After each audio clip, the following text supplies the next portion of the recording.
Oh, hey Robert. I see you have your keyboard out. I do. You should play something for the intro. After all, this is the Halloween special. All right, how about this? Whoa, what the hell do you think you're doing?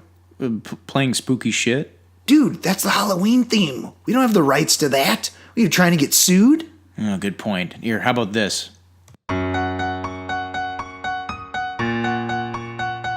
All right, I like where your head's at, but I'm going to have to stop you again. That is just Halloween, but in a major key. Oh, okay, so scary or minor key, got it. Yeah, scary. That's just Halloween again, but on a bad synth tuba. What the hell? All you told me to do was play something scary. What's scarier than the Halloween theme and tubas? All right, Robert, maybe I haven't been specific enough.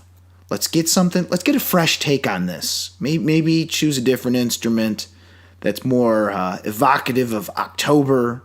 Maybe leaves are falling and it's that time of year. It's a scary season. Okay, I get it. October. Yeah. Have you been listening to a word I've said? What? You said October. I was thinking, Oktoberfest, like, Lederhosen and polka and, how they do it up there in Sweden? First of all, Oktoberfest is in Germany and it starts in September. Oh, well, I mean, at least sounds like a polka, like a really sad one. Robert, I give up. I'm done trying. Actually, you know what? No. How about this? One more go. Give me one more shot. All right, fine. How's this? Very avant-garde. We'll go with it. You're welcome. All right, so that's the intro. Welcome to the Halloween special. Today we are going to be talking some news and some reviews, but we're also going to be reviewing Halloween and Halloween. So happy Halloween. So happy Halloween. And I kind of liked Halloween better than Halloween. You know what I like better than Halloween is the actual other film, Halloween. Every Halloween I like to watch Halloween. Yeah, that's true. But I'm going to have to disagree with you and say that Halloween was better than Halloween. Okay. Okay. Anyway, welcome to the 30th episode of this show. It's called Bonus Features with Alex and Robert. That's correct. Yes, I'm Alex. And I'm Robert. And now for the 2-minute pointless interlude about sports.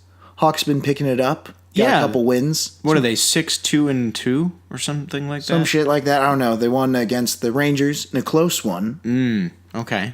Crow looked good. That's good. Good. What's his face? Saad is starting to get a little production going. Got a couple goals recently. That's better. Indeed it is. You've been keeping up with the other team playing at the UC?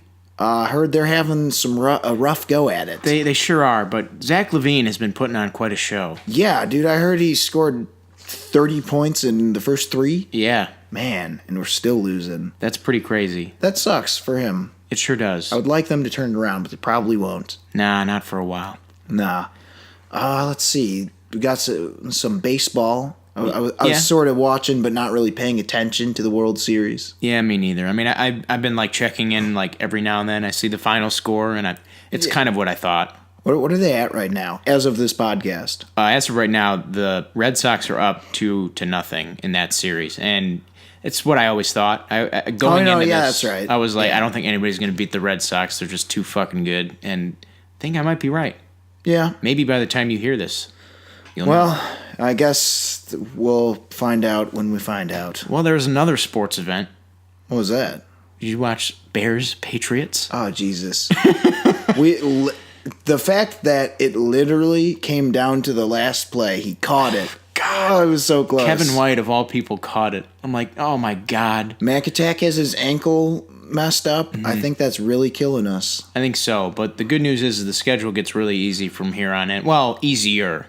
Yeah. We got the Jets, and then we got the Bills, and I think we play the Giants, and then we got the rest of the division, our division, for the rest, and then a couple other people. I think we play the Rams too, which sucks, but that's the hardest team we have to play. Yeah.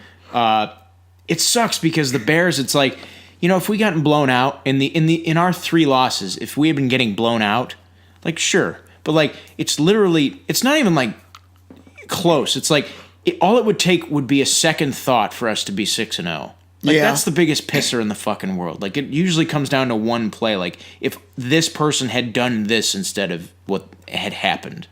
Or the fact that the impossible happened, but then the extra impossible didn't. Holy shit, catches the Hail Mary, just get over the line? Nah. 1 yard. Yeah. 1 fucking yard. 1 yard. We literally came up just ever so short. God almighty.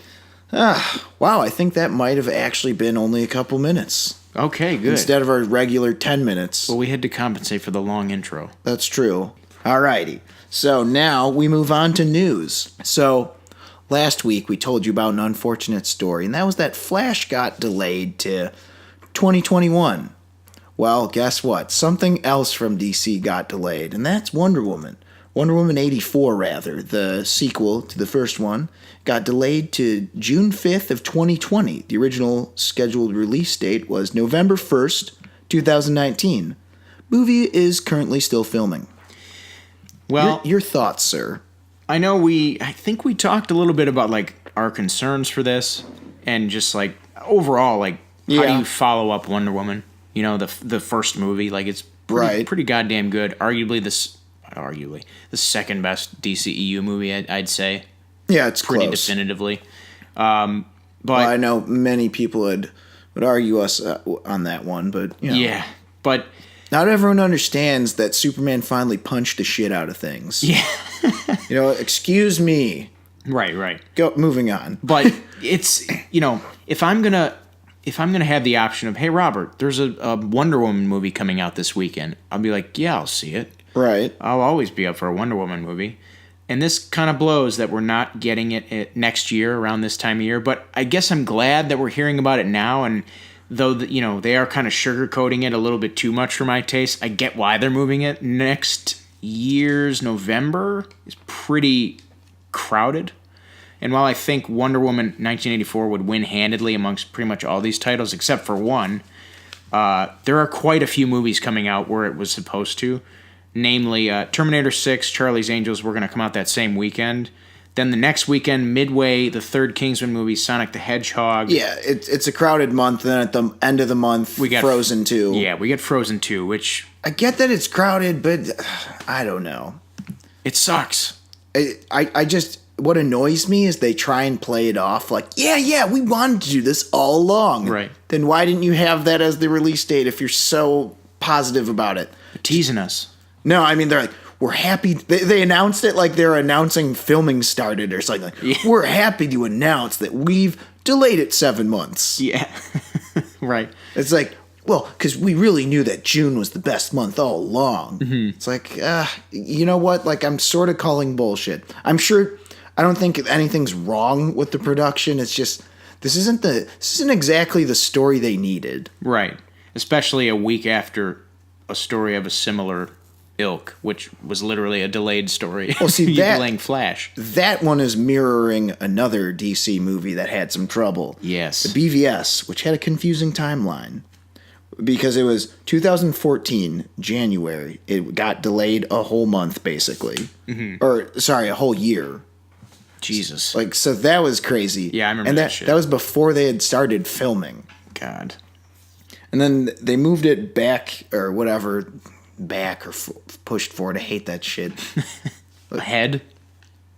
Okay, it went from May to March. So yeah. they cut it down from like almost a full year to just 9 months, which is still a long ass time.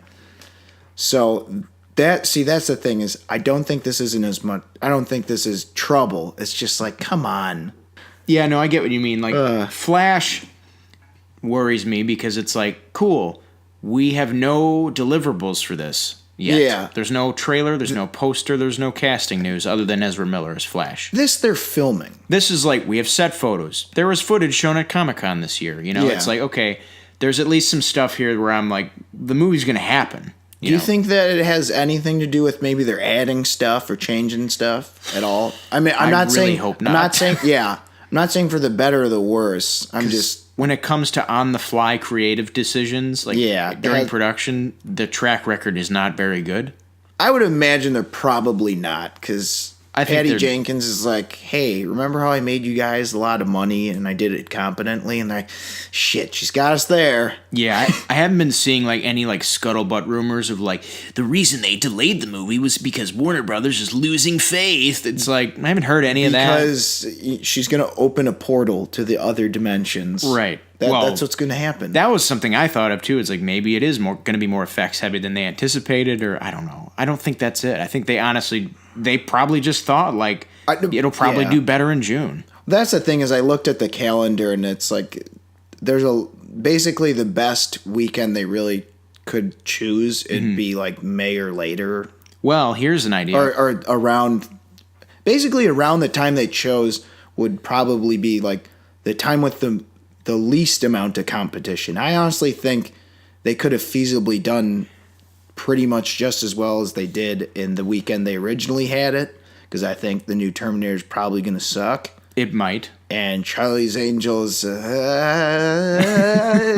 could also suck. We'll see, yeah. I mean, I'd like it to be good, but... Here's something, though. We got Birds of Prey that year. Oh, no, see, that was it. They didn't want two so close to each other. So, like... What if Birds of Prey... But that's what I'm saying. This was really the only opportune time for them. If Birds of Prey doesn't happen, what if Wonder Woman 1984 takes up its mantle and the February release date it's slated for? I don't think that'll happen. That's a lot of things have to fall in place, but I don't... I don't not fall in place, rather. I would imagine that's not good. Well, I don't know, because we can dream. We can dream, but... It's like, not that I don't want Birds of Prey to happen, but like, I've seen Wonder Woman 1, and it's very good, and I know the sequel... I have more faith in Wonder Woman 1984 than I do Birds of Prey. I just do. As of right now, at this juncture, I do. Well, I think we've beat it over the head with the whole thing is... what's it? The writer and director. We don't really know much about. Right. The director I don't know much about. The writer I know a little. The writer we know a little too much about. And Wonder Woman, obviously, Patty Jenkins has proven herself. So I get what you're saying. Yeah, but that'd be a strange occurrence if that happened. That'd be a weird occurrence. I don't think that's going to be the case, though. Probably not. I think that's like... I don't know. That's why would you bring something up like that? That's totally not happening. I'm just trying to do what Warner Brothers is doing, which is tease you. What are you, an article on Zergnet? What if this? Here's some fan art of what Joseph Gordon-Levitt would look like as Batman. It's like, fuck you. This isn't news, idiot. All right. So now that we've wasted time talking about nonsense, that's I guess that. Anything else? No. Looks like we're gonna just have to wait, fellas. Yeah. It's. I'm just gonna be honest. It's not. It doesn't look good for them. No, not right now. Not the studio, but I'm sure it probably won't end up mattering because the movie will probably be good. Yeah, this isn't like. It's just. This isn't like New Mutants and Dark Phoenix getting delayed like badly. Can they just get a production schedule going though? That's what's. It's like, come on, guys. Yeah, it's unfortunate. You know what? Actually, I take back what I said. Who knows? We could get some news could drop about Birds of Prey. Oh God, what do you think? I don't know. I think, delayed or geez. No, it gets delayed 2 years. We wanted our filmmakers to have full understanding of their vision or some bullshit like that. Dude, that's that's what they said with Batman v Superman. Oh man. Or like, so you're gonna stuff things in it? Yeah. Like Flash. Now talk about the confused 55-year-old dads. That's my dad turned to me and asked me that during the movie. He's like, "Who is this guy?" He's like, "Who is this guy?" And I'm like, "It's Flash." And like, I walked out of it and he liked it. I'm like, I was like talking about all my problems with it. I'm like, "What did you think, Dad?" I was like, "You were kind of confused during." He's like, "Yeah, I thought it was good." I'm like, "What the fuck?" Like, you didn't know what the hell was going on during the whole nightmare scene. Yeah, that shit was goofy. I don't know. I think this will probably end up not mattering. Fuck it. Case closed. Yes. Alrighty. Moving right along. Martin Scorsese and Leonardo DiCaprio's next project is going to be Killers of the Flower Moon. It's a story of it's based on a true story of the Osage murders which happened in the 1920s in Oklahoma. You care to Give folks at home a little more info. Yeah, it's based on a book of the same name by an author named journalist named David Gran. The book investigates, as mentioned, a series of murders of wealthy Osage peoples that took place in Osage County, Oklahoma in the early 1920s after big oil deposits were discovered beneath their land. Officially, the count of the murdered full-blood wealthy Osage Native Americans reaches at least 20, but Gran suspects that hundreds more may have been killed because of their ties to oil. And this is a matter that hadn't even gotten resolved fully until like very recently. I was just reading about that. There's the lawsuit that was finally settled in like 2011. Yeah. It was like $380 million or something crazy. Really, really huge. Also, cool part about this story that I think will make for a good movie, despite the super depressing subject matter, right, is that I don't know what they're called, but it was the precursor to the FBI was involved in the investigation. Right. There's because the full title of the book is Killers of the Flower Moon, The Osage Murders, and the Birth of the FBI, which is that part. I mean, the Osage Murders is an interesting element, but the Birth of the FBI thing, I was like, what does that have to do with this? You know? Yeah. That's an interesting thing, and I mean, we need not speak of the great collaborations that Leo and Marty have worked on together. Right. So of course we're going to be excited for this. Yeah, I'm obviously excited for this. I don't know. Well, I'm not excited about it. Well, it's going to be a good shitty, movie. Sad thing. It'll be a good movie. Yeah. Okay. Yeah, I think I can get behind that. I agree with you. Yeah, because like Silence is very serious. It's kind of a shitty time, but it's a good movie. Period piece also. Yeah, something Scorsese's quite good at. Right. I'd say. So that's that. Look out for that. It's just an announcement. We don't know what else is going on. We're not on set. We're not in their offices. Yeah, what do you think I am? Yeah. Scorsese's assistant? Yeah. Anyway. The answer's no. We're not. Anyway, moving along. Pixar co-founder Ed Catmull is going to retire. He worked on the visual effects department for Toy Story, Brave, Wreck-It Ralph, as well as some other animated things, such as the 2D animated film The Princess and the Frog. Yeah, well, we covered Carol Spinney last week and the influence that he had over our childhoods and the fact that he's retiring. And here's another individual influential in our childhoods that is also retiring. I mean, can't say enough about the work Pixar has done. You know, some of the recent stuff is up for debate, but I mean, the original, like, God tier, if you will, like Toy Story, Bugs Life, Monsters, Inc., Finding Nemo, Toy Story 2. I like Toy Story 2. Toy Story 3. Well, all Toy Story, pretty much. Yeah. All three of them. Well, I get all all three of them. We don't count 4 yet. Number 4 can, how do I put this? Can eat a bag of shit. Yeah. I always get confused, though, with the later ones, if they're Disney or Pixar or both or whatever the fuck. Like, what is Bolt? I think that's a Disney animation deal. I think Bolt is, because that's like... Didn't this guy work on that too? Yeah, so he was like the chair of, or he was the chief of Pixar, but he was also heavy hand, or he had like his hand in some of the Disney animation stuff as well. Because I know you mentioned Princess and the Frog, and I think Wreck-It Ralph you said also. Yeah, that's Disney, not Pixar, right? Okay. So he's had... That's what I mean. I get confused, but I think the running theme is like, lately I haven't really liked either of the later ones. Yeah, the God tier is definitely that was like probably 10 or so years ago at least. Yeah, I agree. Yeah. So that's that. Congrats on influencing cartoons and stuff. Having a great career. And also thanks for pushing out 2D, but I'm not bitter. No, I'm just joshing him, but he got that last one in, and it was one to remember. That's right. I seriously think that's a super underrated one. Princess and the Frog? Yeah. You watch that alligator play the trumpet and scare the shit out of everyone and tell me that isn't great. I agree. Anywho, so that'll do it for that news story. Moving right along, Luke Cage and Iron Fist have both been canceled by Netflix.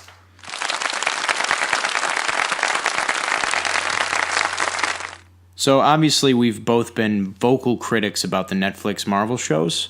Mainly the huge concerns being that they don't don't fit within the MCU, and also just that a lot of times the subplotting and non-fight scene and action stuff, it's just not as good. Lack of footwork. Yeah. Like, we're just gonna stand here with our, feet planted, throwing punches. It just looks weird. My big thing was always the former. I mean, of course, I'll give the benefit of the doubt. Daredevil, of course, is the exception when it comes to fight scenes. Mm-hmm. Of course, Daredevil, in fact, has better fight scenes than a lot of movies do nowadays. I haven't seen the third season. You know what I heard, though, about the third season? What's that? They have a whole episode where it's just like Karen Page's story. Ooh. Like a whole episode. Oh, boy. I'm like, what? That sounds fun. It's like, oh, yeah. And then we're going to do a different episode where Foggy, in his college years, just doing beer bongs and fucking playing softball in the quad. Oh, man. Yeah, that was a... Oh, God. I don't know. I've always had problems. I agree. Like, my issues are the subplots, and, like, a lot of the side characters just aren't very good. And with some of the latter Netflix shows, some of the main characters aren't very good. Like, Finn Jones or whatever, just Iron Fist. No, it's just not doing it for... No, he doesn't exactly...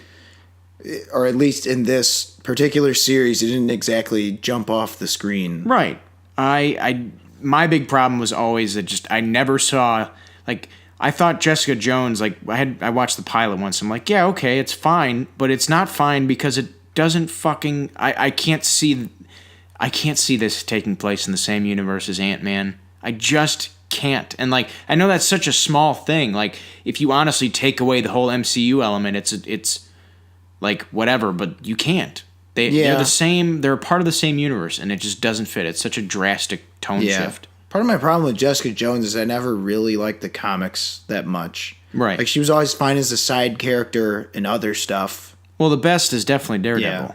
By I would say far. Well, that's because his source material is the closest to the show. And it's just, he's got the most prolific. I mean, like Frank Miller wrote for Daredevil. Like, you've had a lot of, really good writers tackle that character as opposed to like Luke Cage. And that's not their fault. It's just those characters are victims of circumstance. Not a lot of people have written for them, But Daredevil's got a lot of material. Not that I can name off the top of my head. Right. But how dare you? Luke Cage was in Power Man and Iron Fist, one of the best comics of the 70s. That's true. Well, there is some speculating that might be why these two shows got canceled. What was that? Well, to bring out a Heroes for Hire Iron Fist, Luke Cage Power Hour show, which I don't think will happen. I hope not, because you know what I wish they would do? Like, maybe keep Mike Coulter, because I don't mind him. Yeah. Get a new guy for Iron Fist, and make them actually, I don't know, like, at least somewhat, like, fit into the MCU. Yeah. And add some actual shit in it, like, I don't know, like this, because, like, Iron Fist comics a lot of times in the 70s had a lot of that spy shit, and... Right. Like, make it more... God, I don't fucking know. Like, a little more outlandish. Mm-hmm. That's my problem. It's just, like... Less grounded. Gritty urban streets. Yeah. And hallways. Mm-hmm. Like, how many fucking hallways are in, like, the Netflix MCU? Right. They just, like, they needed to do for, a season finale, welcome to Hallway World. And it's just, like... a fucking maze of hallways, and it's just the whole episode is just a fight scene, and it's just that one shot thing, but for like an hour. Yeah. Yeah. I don't know. I know that's sort of a nitpick, but it's kind of not, because there's other shit in the world. Jesus, there's caves, there's forests. Like, fuck. I'm not entirely broken up about this. I'm not at all. Yeah, I mean, if they'd canceled Daredevil, I would have at least been shocked. I would have been like, wow. I would have been surprised, but I was hearing murmurs that this one hasn't been getting the numbers or whatever. Mm-hmm. But what I don't get is, like, I was reading this thing on, talking about Netflix and how they're a little unsure of season 3 on how it's performing. It only got blank number of mentions in social media. Oh, jeez. I'm like, you're really fucking basing this off social media, in which there's shit like bots that exist now. Yeah, that we gotta worry about. Obviously, majority of people who are talking about a TV show on Twitter or whatever are real, but there's a percentage of them that aren't. Mm-hmm. Like, I've seen this a couple times. And again, this is one of the many reasons I'm not on Twitter very often, or at this rate, really at all these days. But there's one thing I saw. Someone was bitching about, like, I don't want a Black Widow movie. It's going to suck. Mm-hmm. And then another user wrote almost the exact same thing, with almost, like, the same words and whatever. Dude, that happened, like, a couple weeks ago with Venom. Remember that? Where, like, people were posting shitty reviews about Venom and, like, saying that, I'm going to see A Star is Born instead. Like, you remember that? Oh, was that? Okay, see, I saw those headlines and I thought to myself, I just don't want to bother reading it. That's what that was about? Yeah, Venom. Wow. Venom was just getting, like, dog shit reviews, which, you know, in their the bot's defense, you know, it might be onto something. But I mean, I get what didn't really affect the word of mouth Yeah. or the money it's making, did it? No, not really. Fuck. Well, see, that's the thing is that's why I was fair. Mm-hmm. You know, I did not feel favorably just about it as a movie and about it making money and making a sequel. But I'm not just going to be like, it was the shittiest movie I've ever seen. It was so bad, it made me want to rip out my hair. Hyperbolic bullshit, yeah. Yeah. Looking back on Venom, this is now a Venom conversation. Yep. It's like you know what that reminds me of? It kind of reminds me of like the first Fantastic Four. It's like the Tim Story one? Yeah, it's like, this isn't good, but I probably would have liked it if I was 13. That's what I was... Well, no, I see. I still think it would have been not great. Well, even then, like, I probably would have liked it. Not loved it, but like I did with Fantastic Four. It's like, yeah, that was good. It was okay. Yeah, it's like, yeah, okay. But like, this is like, this sucks. But I had a good time. Yeah. That's what I'm saying. It's to wait for it to air on FX on a rainy day. That was my go-to FX movie, was Fantastic Four 1. It's always on, right? Always on. It's that and Wolverine Origins. Oh, God. It's just all the movies that either aren't that good Elektra. or suck that you can tolerate. Speaking of MCU shit. Yeah. And Netflix show related shit. Yeah, I guess. Well, the point is, we're not exactly broken up about this. No. All right, so moving on, we got Alan Tudyk, famous for Firefly and Rogue One. He's going to voice the Joker on the Harley Quinn animated series. So we had some ideas who he may or may not be voicing. Mm-hmm. You know what that means. Jason Alexander, still waiting in the wings for Penguin. Still up for that Penguin role, damn it. Ooh, I hope so. He'd be perfect for the role. I mean, he'd just be perfect. But yeah, you neglected to mention that Alan Tudyk is also Steve the Pirate. Right. That is actually probably my favorite role of his. It's pretty goddamn good. And I probably like Dodgeball more than Rogue One. Yeah, actually I do. I definitely like Dodgeball more than Rogue One or Firefly. I might Not be that there either also. of those are bad. It's just Dodgeball is a timeless classic. Firefly and you've seen Serenity? Yes, it's also a good movie, but Dodgeball is a classic. Dodgeball is a classic. Yeah, he's been in a lot of stuff. He's done a lot of voice work recently, specifically for Disney as well. Like, he was King Candy and Wreck-It Ralph, and he's been in, like, every Disney animated movie since, like, in at least a cameo role. That's what I'm saying. I know I'm usually kind of down on actors or, screen actors taking their gerbs from voice actors. Right. He's got some good voices. No, that's what I'm saying. There are the exceptions to the rule. Mm-hmm. And he's also going to be voicing or playing Mr. Nobody, right? For Doom Patrol, we mentioned. Yeah, but I would imagine that's going to be some weird hybrid live action animation. Some weirdness. But we also... Unless they just, give him a weird... give him a Braveheart, question mark or some shit. Do you remember that movie? Do you remember the My Favorite Martian adaptation? Oh, hell yeah, I remember that movie. Jeff Daniels and Christopher Lloyd. I don't know if it's any good anymore, but when I saw it in theaters, that was one of my favorite movies ever. Do you remember, how his suit was alive and, could walk around and shit without anybody in it? Sort of. So, that's what I think of whenever I think of Mr. Nobody, is, that fucking suit that is, walking around with nobody in it. No, my mind does not go to the fucking Hollow Man first, you creep. Nah, I think it's, never seen Hollow Man. No, it's not great. Yeah. I think they're gonna cheap out and make it like he has a human form. Yeah. But anyway, I feel like you could do some cool effects with that. but the point is he's gonna be on this other show which we have stopped talking about. Which also we just really like getting off topic today. Which also has Diedrich Bader in it as Batman, who I didn't know he actually has voiced Batman before. Yeah, a couple times. On Batman Brave and the Bold. Yeah. I didn't know that. That's what I'm saying. I felt like a tool. I'm like, this dude, I'm acting like, oh, he's got a perfect voice for Batman. It's like, little did I know, he has had a perfect voice for Batman. I'm like, fuck. I looked that up recently. Yeah, I didn't know that. That was one of the... I didn't watch Batman Brave and the Bold, but I've seen a couple episodes. It's goofy. There's like it's weird. There's a musical episode. Yeah. Some weird shit. Remember there's like an episode where like they use like weird DC villains like Gentleman Ghost, where I'm like, what the fuck are you doing? What about Condiment King? Yes, or like Kite Man and shit. I'm like, this is great. But they really missed the mark because they forgot to use. Who? The Wall? No. Arm falls off, boy. Arm falls off, boy. Oh, I think that's a real problem we're faced with. Not enough arm falls off, boy. When's he gonna get his Netflix standalone show? I don't know. Maybe after Triple Threat comes out. Ooh, nice segue. Yeah, whoa. Anyway, so now we're going to talk about a trailer for this movie called Triple Threat.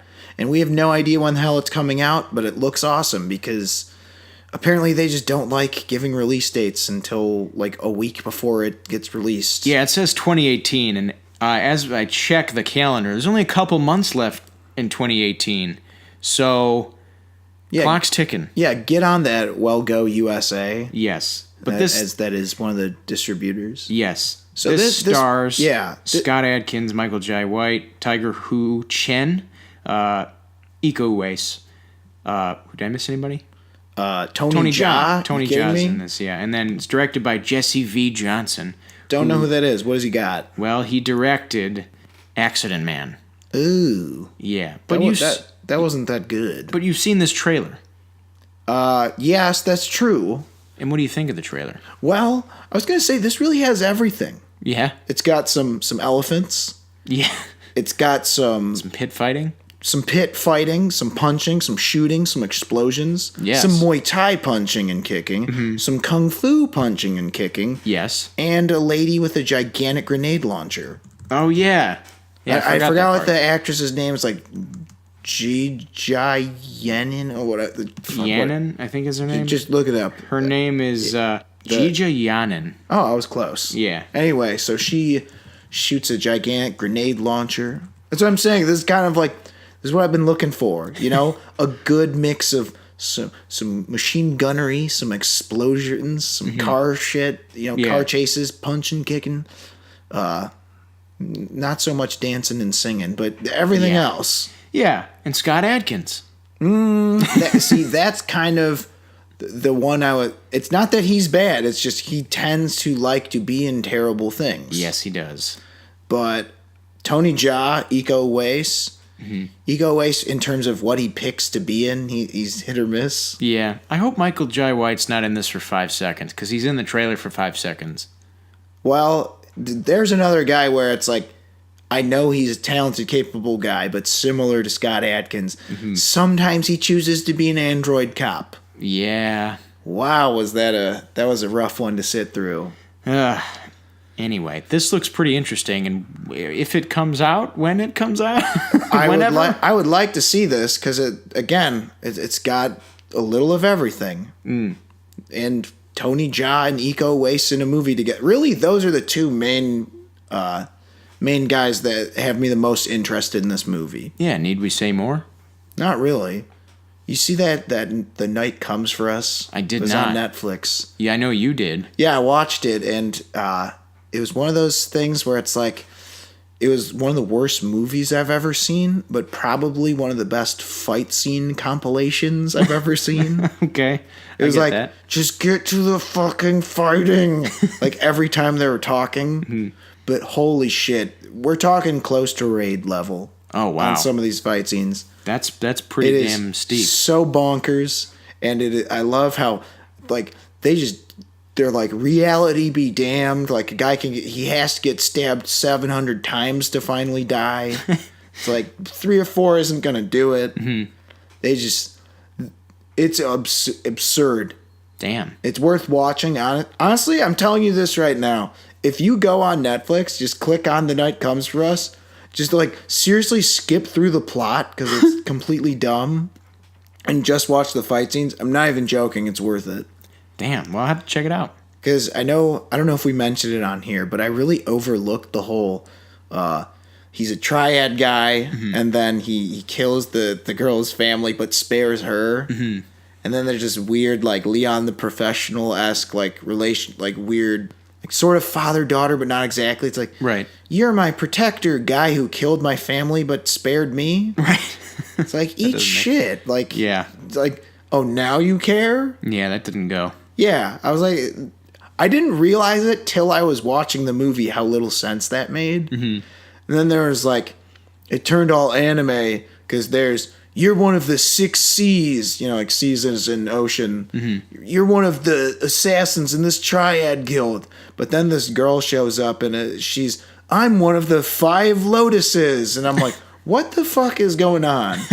Turned into a Shaw Brothers movie from the 70s. Oh, Jesus. Those you playing at home, Shaw Brothers were the ones who made all the really cheesy old kung fu movies that were they're usually really badly dubbed when they get over here. Like worse than other things. Yeah, they're the ones that always get parodied. Yeah, with the big beards and the long hair. Like, you killed my brother. I must have my revenge. Like, mouth still moving. Yeah. Yeah. So it got like that, but then I'm like, just get to the fucking fighting. And then when they did, I'm like, all right, now I'm back on board. So that's my quick review of that, I guess. Well, maybe this will be that, but with less story. You know what? Hopefully. Honestly, these work better with less story. What was the story of Raid? There's a drug lab. Oh, by the way, the one twist is whatever, he's his brother. Yeah. But it doesn't matter. The main story is there's a drug lab. We have to raid it. Let's go. Yeah. That's it. Interesting you bring up Raid. Right. Because of because of something else. Well, now I guess it's time to move on to the review section. Yes. We're, of course, going to review, as you said, speaking of Raid, the new Netflix movie called The Apostle. Yes. Or is it just, Apostle. Yes. No, The Apostle. Apostle. Which is directed by Gareth Evans. Yes. Yes, I finally got it. Okay. Always get confused with the Godzilla director, who's Gareth Edwards. Yes. So Gareth Evans directed Apostle. He did, and we were looking forward to this. We kind of gushed about how creepy and weird and bloody and fucked up the trailer looked, and the pugilism and thrillery elements and horror shit and whatever. And 5 seconds of stick fighting. Yes. That seemed reminiscent of Raid. Right. But it was a Netflix movie, and, I think I'm just done with Netflix movies after this one. Yeah? I'm just done. Unless it's like a Night Comes for Us kind of thing, and I can at least watch it for the fight scenes. But honestly, I've tried their regular movies. They've all sucked. Yeah, this wasn't very good. This was no exception. This had lots of glaring problems. Yeah. So I guess, where do you want to start with this? So, quick overview again. It's about in 1905. This guy has to go rescue his kidnapped sister from this cult that lives on this island. Yes. And really, that's all you need to know. Pretty much. Stuff happens. Dumb plot twists ensue that weren't necessary and kind of ruined the overall idea of the movie, etc. So, would you like to start us off with some of your general thoughts? You know what's weird is this movie started out really high. So we start off, we meet our main character, whose name is Thomas Richardson, played by Dan Stevens. He's kind of a damaged guy. We see him, he's like all scruffy and shit, and he's like eating, like, what is it, like ether or like whatever. He's like an addict of opioids. It looks like he's eating eye drops. Yeah. So he's got problems, but he's got to save his sister because like his dad's like Alzheimer's or something. He's losing his mind. So he's got to go into this weird colony and save his sister. And I'm liking this because it's getting to the colony. It's like It's really like secretive and like first of all the scenery. I'm I like, was this gonna looks really say, fucking good. If there's one thing I can give it credit for, the long shots. Yeah. What a location they chose, number one. Yeah. And way to photograph it perfectly. It looks, and like they didn't even do it on like any good days. Like every day, it's like just like gray out. And I'm Overcast. Like, I'm like, this still looks really good. I think that helped set the tone For sure. But I'm gonna once we get there, yeah, that's the thing is happen. that's the thing. The very, very start is fine. You see some cool long shots, some really good cinematography. However, the beginning in general, like the whole beginning act, is so goddamn slow. I had a real hard time wanting to watch the rest about, the 20-minute mark. First of all, this movie is 2 hours and 10 minutes. Yeah. This is chief example of a movie that does not need to be that long. And it's another great example of if you have a 3-hour movie, you can make it work. But if you have a 2-hour 10 movie that doesn't need to be 2 hours and 10 minutes, you need to cut it down. This needed really significant cut downs in my estimation. Also, what the fuck was I going to say? Just Netflix. What is with them? Do they fucking just film everything on a first draft? Yeah, there's a lot of stuff in this where I'm like this doesn't need to be here. Their shows too. Like that Disenchantment show. The pilot episode is 36 minutes. Why do you need those extra 6 minutes? To bore us to death and make us laugh less? Right. 7 minutes, really. Shit. What is like a regular animated like 27 minutes or like 29 at most? Well, if you're talking regular TV, it's 22 minutes. Oh shit, so it's fucking 10 minutes you can lop off. Right. And I get that. It's like, without commercials. Fine. I can work with, 27, 28 minutes. And I understand it's the pilot, but it just didn't need to be that long. Right. Neither did this. No, this really needed probably a good 10, 20 minutes cut. What bugged me is the pacing was the worst part to me. Right. And what bugged me there was because the reason I think the pacing suffers is because you get to the island and you're like, okay, cool, weird. Michael Sheen's giving weird speeches. You're like, all right, that's weird. There's some like stuff going on with you find out what the cult is about, which I guess we won't spoil yet. Well, how much longer do we want to talk non-spoilers? Yeah, just a little bit. All right, longer, go on, yeah. But like you find out what's going on, you're like, okay, weird. And then you just start getting these subplots. Like, oh my God, I know, right? Like the right-hand men of Michael Sheen, their kids. I'm like, I don't care. Yeah. I just fucking don't care. Where's the sister at? Are we abandoning this? This is what the fucking movie's about. That's what's crazy is about, I would say, maybe a little less than halfway there through the movie. I forgot what the hell I was watching. I thought it felt like a really bad pilot almost. Yeah. And like, then it felt like either centralize this more or expand on it, make it a series, but whatever the fuck you're trying to do right now in this movie, it's not working. That happened to me. I completely forgot about the sister. I'm like, what the fuck is going on? And then the sister shows up and I literally said, who the hell is that? Yeah. Because I forgot who it was. I'm like, oh, that's the sister. Yeah. And as you mentioned, there's some twists, which I was like, huh? Like, yeah, what? They're doing this in this movie? I was like, okay, weird. I thought like it. You know what? Well, you want to get into spoilers? Yeah, let's go. All right, so I'll start off by making this comparison, and it'll segue right into spoilers. You remember that 47 Ronin movie? Yes. Right? It's like we've got this cool setting, awesome, text of the folktales 47 Ronin. We got, feudal Japan, all that cool shit.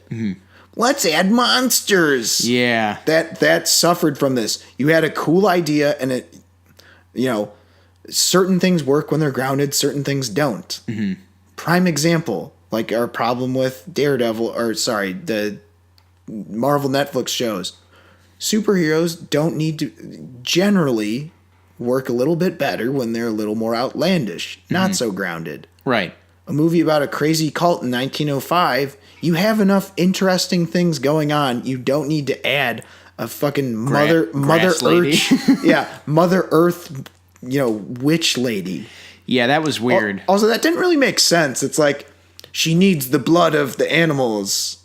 Like, if she's so fucking powerful or whatever, why can't she just vine them or some shit? Like, catch them. Right. And that was odd because they revealed that like halfway through. And I'm like, speaking of the witch, I'm like, you don't know that like anything is going on that's actually happening until the very, very end, like the climax. You're like, oh shit! So this isn't a psychological thriller. This is a fucking horror movie. Yeah, like a shitty one that like randomly has.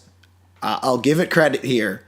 Some of the action scenes were cool. They're short, but like they're well shot because Gareth Evans knows what he's doing in terms of action. Mm-hmm. Always has. Is it too little, too late?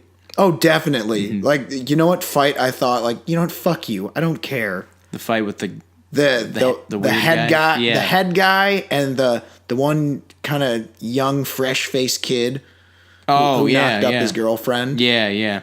Also, I'm like, this kid is, like, such a dork, and now they're making him, like, a super violent, super capable guy. That whole fucking, like, it felt so weird. It felt like a bad twist. He's like, I'm the bad guy now. I'm like, what? Like, okay. Like, he's like, I was really the one enslaving the whatever fucking grass lady, and I was like slitting baby rabbits' throats and shit. And I'm like, what is this? Like, I thought that was also dumb. It's like very misleading trailer. Yeah, extremely misleading because I thought it would have been much cooler if it was just about the cult. Yeah, and like him trying to like, it reminded me of Resident Evil.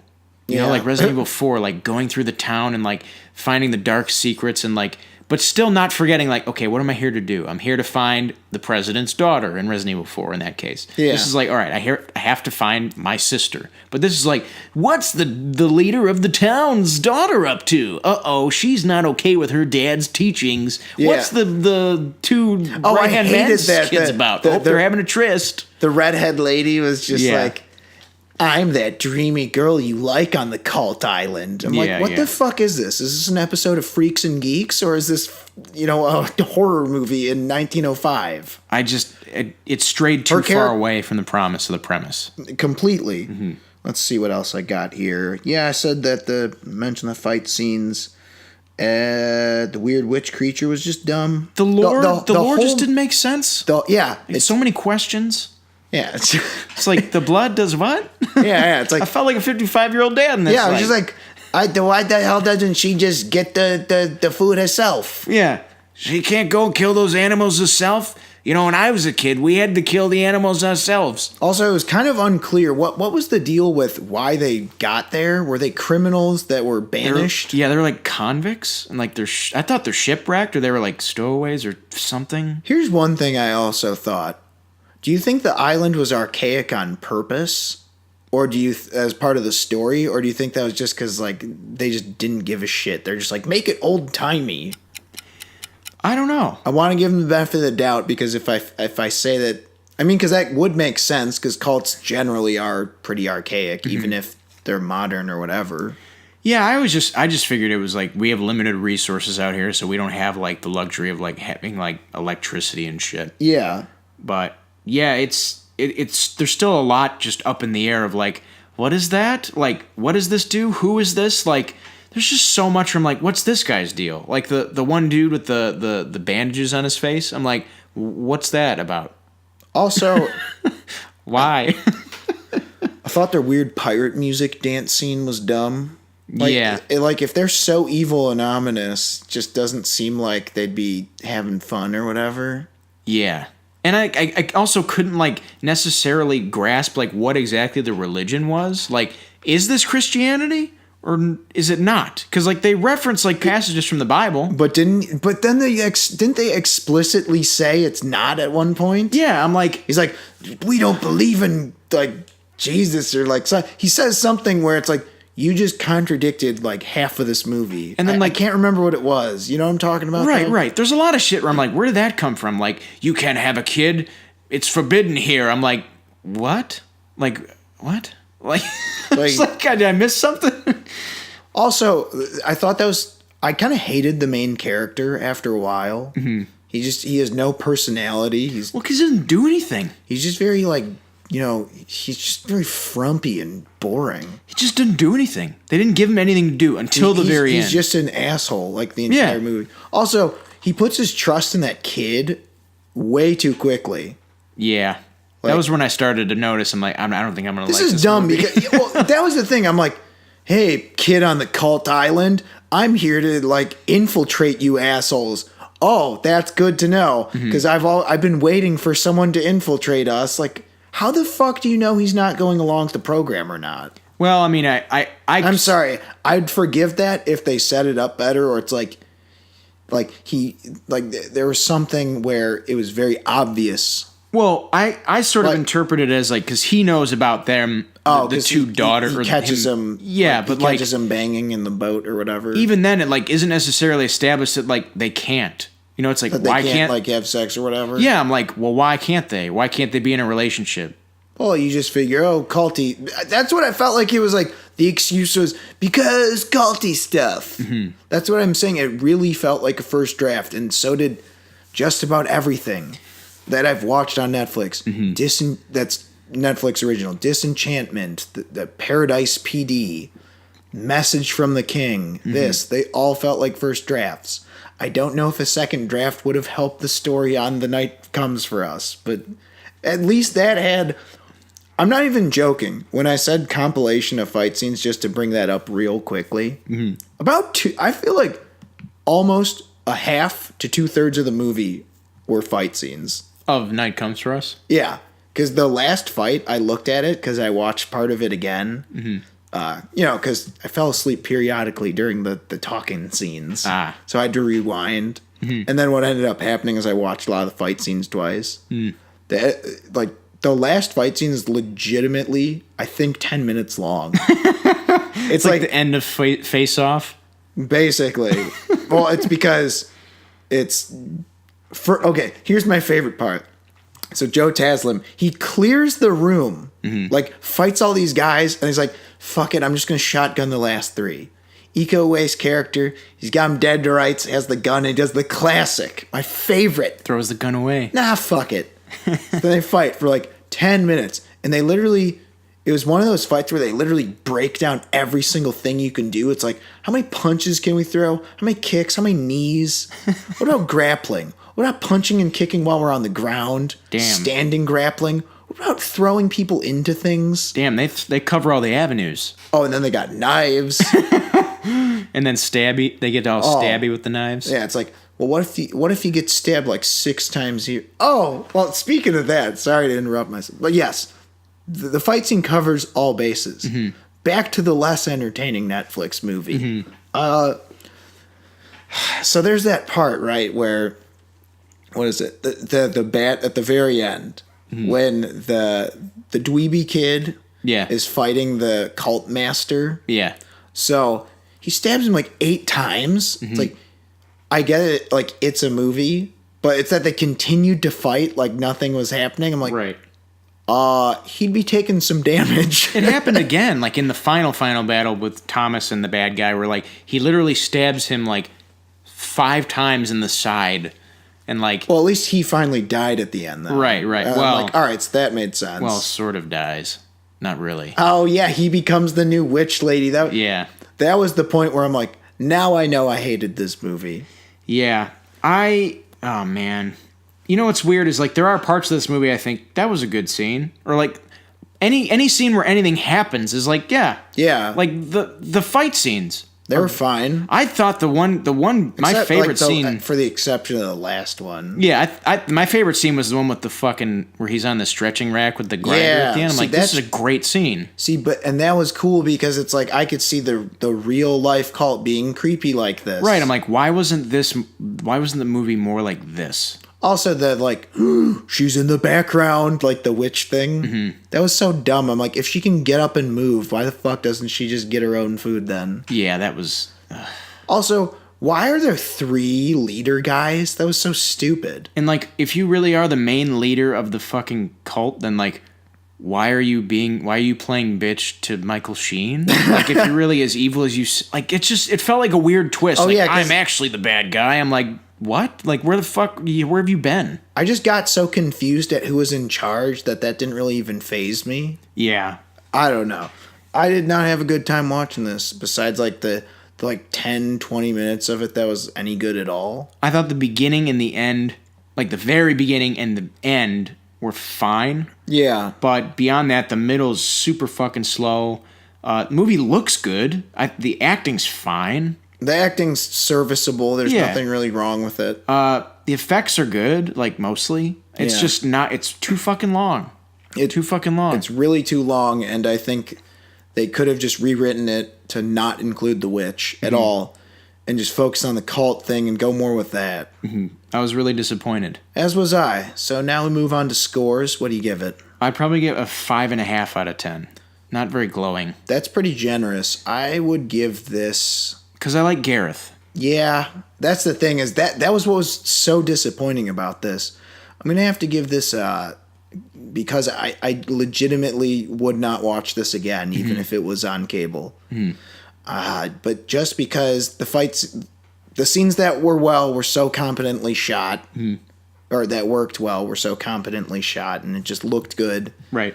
I'm going to give it a 2 out of 5. Yeah, that's not so bad. Which I think is honestly a little generous. Yeah, it might drop for you, I feel. You know what? Fuck it. No generousness. 1.5, because it sucked. It was bad. It was really bad. Disappointment, man. You know what? Yeah, fuck it. Because I gave Black Hat a 1.5 because it had one really awesome shootout scene. Right. And this had 4 or 5 pretty good scenes. That equals one awesome scene. And it's basic math. And Heat, Black Hat is not, such as Raid, Apostle is not. Exactly. So there you have it. 5.5 out of 5 and a 1.5 out of 5. It sucked. Don't watch it. You know, just don't watch Netflix originals because they clearly don't give a shit about delivering a product that's good start to finish, that isn't stuffed with filler. Mm-hmm. And they just, I don't know what the fuck their deal is with this first draft thing. Just basically only watch the Indonesian action movies. Because at least you'll be entertained, like, where it counts. And if you're normie, watch the boring series, because I know we're alone on that. So there you have it. Apostle was no bueno.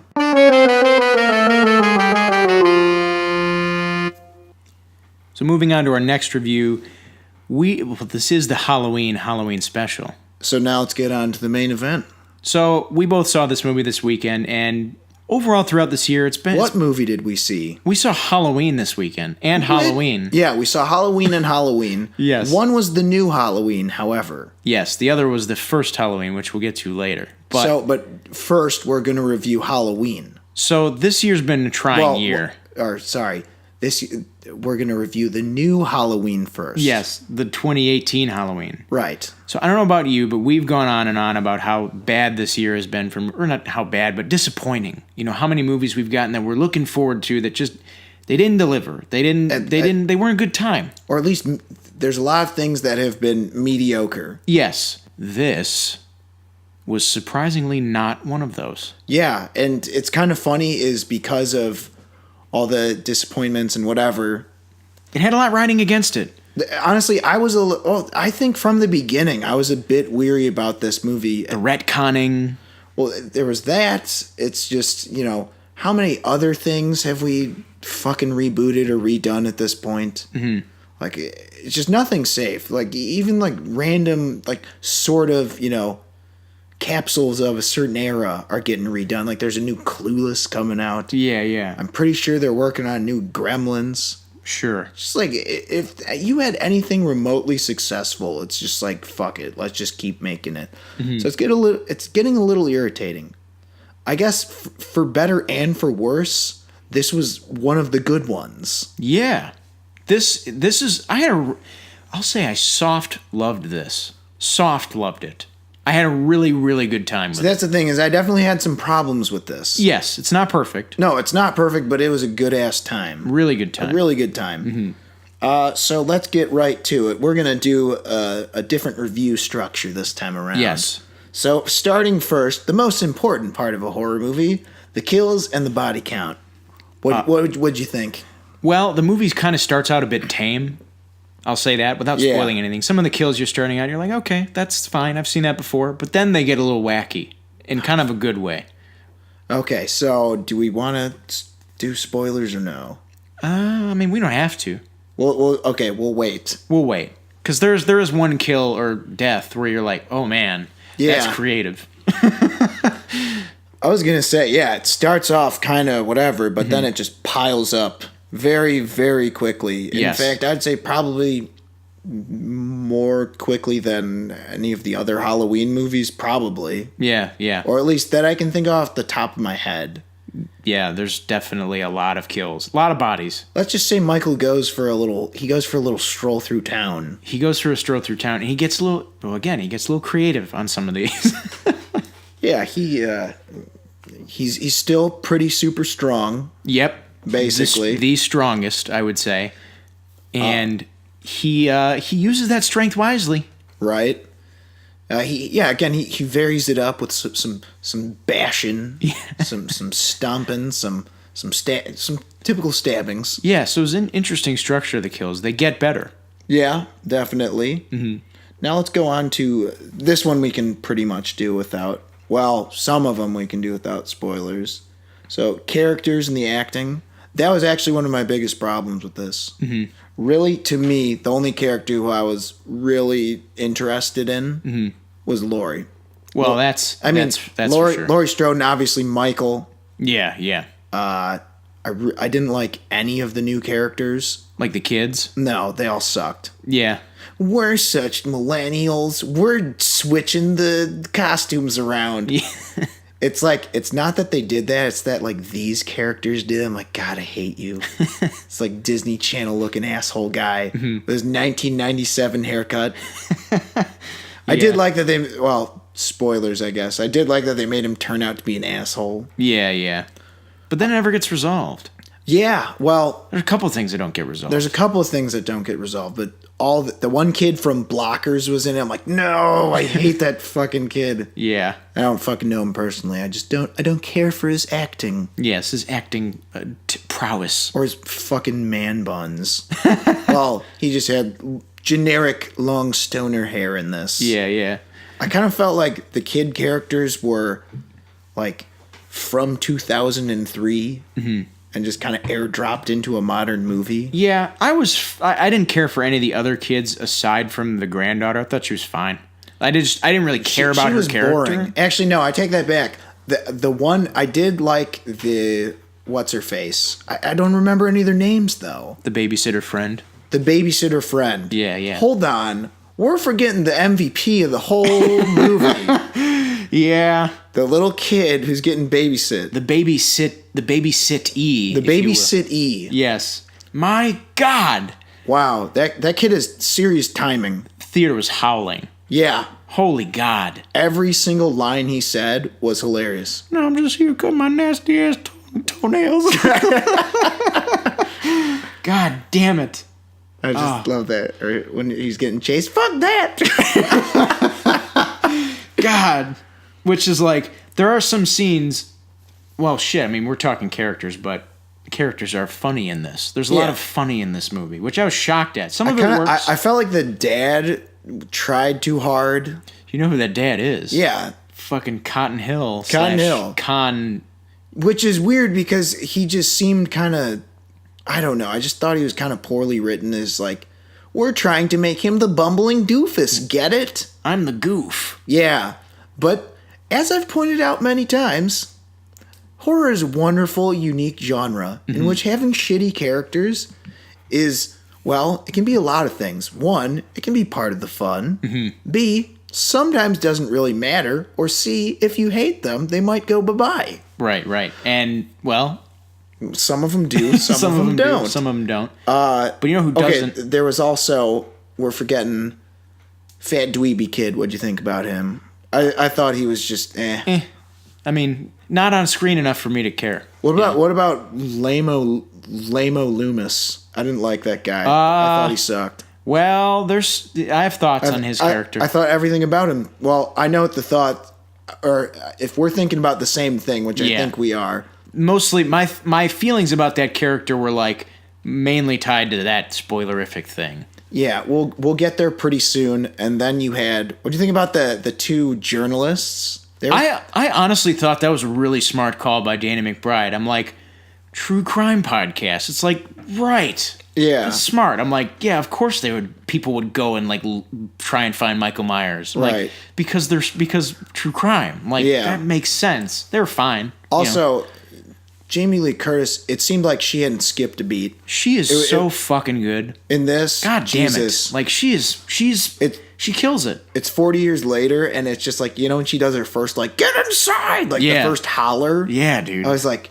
Jesus. Go down the street and get the, what is it, the Mackenzies or whatever? Mackenzies! Go! Yeah. Just like, that's what I mean. It's crazy. She just disappears in that role, too. And there's a lot more. I mean, there's everything in this role. Like, she is a fucking victim. Like, she's PTSD. Like, she's dealing with, like... But she's also, like, badass and, she's like, fuck this. I don't care. I'm going to harness this fear and to make it into...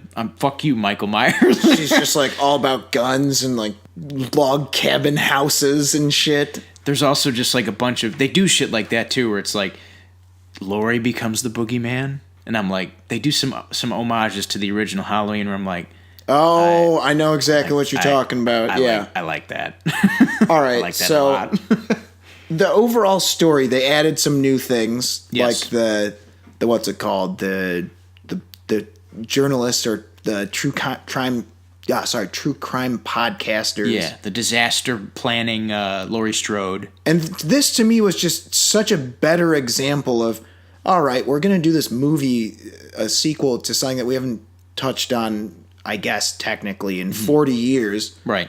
Unlike other things like Star Wars and Jurassic Park, where it's like, let's just do basically the same thing, but make it shitty. Mm-hmm. Now, this actually decided, like, how can we actually make something that makes sense? Mm-hmm. Like, Laurie would be this way 40 years later. Right. It's not like with Luke, where I guess that debate's Han Solo. So overdone, but like... Han Solo's like the same character. Yeah, Han Solo is the same character, but Luke, everyone had their tiff back and forth. But I think there's definitely some warranted reasons for why someone could have a problem with the way they made him, Right, and that's the thing about Luke is that a lot of people had an issue with.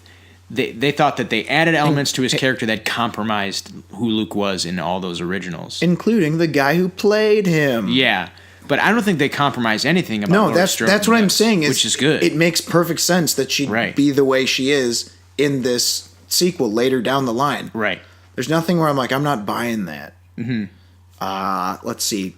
There was one thing that kind of bugged me is, like, get it? It's like we did in the first one. Mm-hmm. They did that maybe about 4 or 5 times. Which one?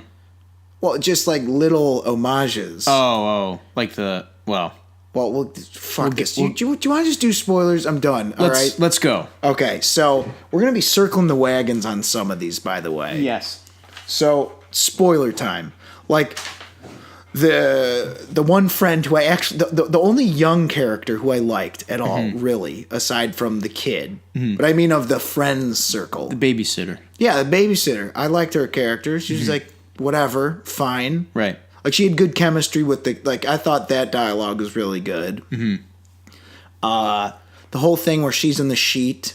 Oh, yeah. Like, get it? It's like when he wore the sheet in the first one. Mm-hmm. Or like when Laurie falls off at the... falls off the balcony. Get it? She's gone. See, that was the one where I was like, oh, you better do that. You can't have Laurie fall off a fucking building and have Michael not see her land and not fucking have her not be there. That was what was cool, though. You're right about that last scene. Yeah. Like, it was weird. Like, me and Abby were the only 2 people in the theater that were like, oh. Everyone else was just, like, in it. I was like, no one gets that? Like... What the fuck? Or like the one where like... Did you clap? Yeah, and I clapped. No. But like, or the other scene where it's like Laurie's outside of the granddaughter's class, and like she's looking out in the class. I'm like, okay. Oh, and the teacher's babbling on about something. Yeah. That scene pissed me off. I'm like, these kids should be all annoying and on their cell phones. Right. Or at least have like... They shouldn't be absorbed in their books. Yeah. I'm like, who the hell... Like, do they even have textbooks anymore? God, I don't know. I feel PDFs, like if you will. I feel like such a geezer. Do they have textbooks anymore? We used to have to go to the bookstore. God. Okay, so what were some of the other things we couldn't talk about? Oh, the deaths. The Okay, kills. so first and foremost, jerk-face boyfriend with the 1997 haircut Yeah. didn't get killed. I was so disappointed. Yeah, they didn't resolve that. I was like, what the hell? Like, dip your phone in nacho cheese, and Michael Myers should have been like, "Oh, dip your face in the cement." Yeah. But, oh man, that. But Fatty McFriendzone got it. He got it on the gate. He got stabbed through the mouth. Gee, I'm such a dork. I just that kid was just annoying. Yeah. He was a try too hard. Yeah, I'm glad he wasn't Just ever around. so slightly. I'm glad he wasn't around too long. Yeah. But my favorite, and it's not really a death that you see, but like the fucking cops with the jack-o'-lantern head. Yeah. Oh my God, with the flashlight in his neck. I'm like, wow. That's the first time I've seen that in a long time. Ever. You know, it's funny you mentioned the cops. That reminded me of just like the first escape scene. Mm-hmm. And I'm like, oh, this is cool. But then I watched the classic, the first one afterwards. Yeah. Okay. Those are almost the exact same scene. It's like, what the fuck? It's weird. Like, it is, because you walk in and, like, you see, like, the... there's just these white specters in the fog, you know? They just let him walk around like that? Yeah, exactly. Yeah. And it was the similar thing. Oh, yeah. And Michael Myers kills that kid. Yeah, it was weird. I'm like... He gives no shits. Like, he just wanted to dance. Yeah. That was annoying. I thought, like, there's too many, like, weird, trying to be funny things in the script that didn't land with me. I thought the dancing thing was dumb. I'd say it landed like 85% for me. Like the kid was great. Oh, you mean the babysit? The babysit E. The babysit E was great. Was his name Julian or some shit like that? Something like that, I think. I think it was that. I can't. Julian, yeah. Okay, so that's his character's name. Yeah. Yeah. So he was. All of his lines landed, but. I thought that was dumb. I thought the sandwich thing was dumb between the cops. Yeah. I'm like, why is this cop such an asshole, like, foodie? It's not the worst. It's just, there's just those annoying things. I'm like, we're so modern. It's like, just shut the fuck up. Yeah. It was okay. No, I mean, it's not like a major detractor, but like it's that they kept doing annoying things. I'm like, just shut the fuck up. Just. Well, one of the other things they do is a huge twist that kind of never gets talked about ever, and it gets resolved super fast. And I'm like, what? That's why I felt it was just kind of a waste. It was just dumb in the first place. What's his face? Michael's psychiatrist. Yeah. Okay. So he was Baby Loomis Jr. Yes. Just. Not even remotely close to as good as Donald Pleasance. Let me just state that right there. And honestly, he was one of the characters I liked the least. And I thought his twist was kind of underdeveloped, and I guess that was like, but it's one of those ones where it felt like, I fooled you. Yeah, like I got what he was doing. He's like, no, I want to see what's going to happen when he meets Laurie. I'm like, okay. Then he gets killed, and I'm like, because his head just stomped into great pumpkin juice. Oh man, it was great. But I'm like, okay, there goes that. Okay, so I guess we didn't really say what the twist was, and then that he kills the cop because he wants to see Michael. The cop, who I thought was pretty good. He's the assistant coach from Remember the Titans. Oh my God, that's who I knew I recognized him from something. One of John Travolta's hitmen from The Punisher. Oh yeah. Anyway, though, there's the other thing. It's like Michael wakes up and Allison, is that her name? The granddaughter? Yeah. Yes. So Allison's just there. It's like Michael would kill her immediately. Like he's not going to be like, "Oh, I'm mad at you." Mm-hmm. He's like Michael Myers is the kind of dude who's like, "I'm going to kill what's closest to me first, and what's convenient." Right. And so I just thought that was weird. He's like, I'm so focused on you. And she just sits there forever. It's like, get the fuck out of the car. Right. You've heard the stories.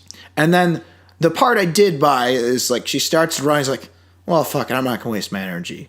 Because that's his way. He's like, I'll get her later. Yeah. I'll get this guy because I know him. Yeah. Also, do we want to talk about the the cries of an infant heard round the world. What's that? Dude, remember?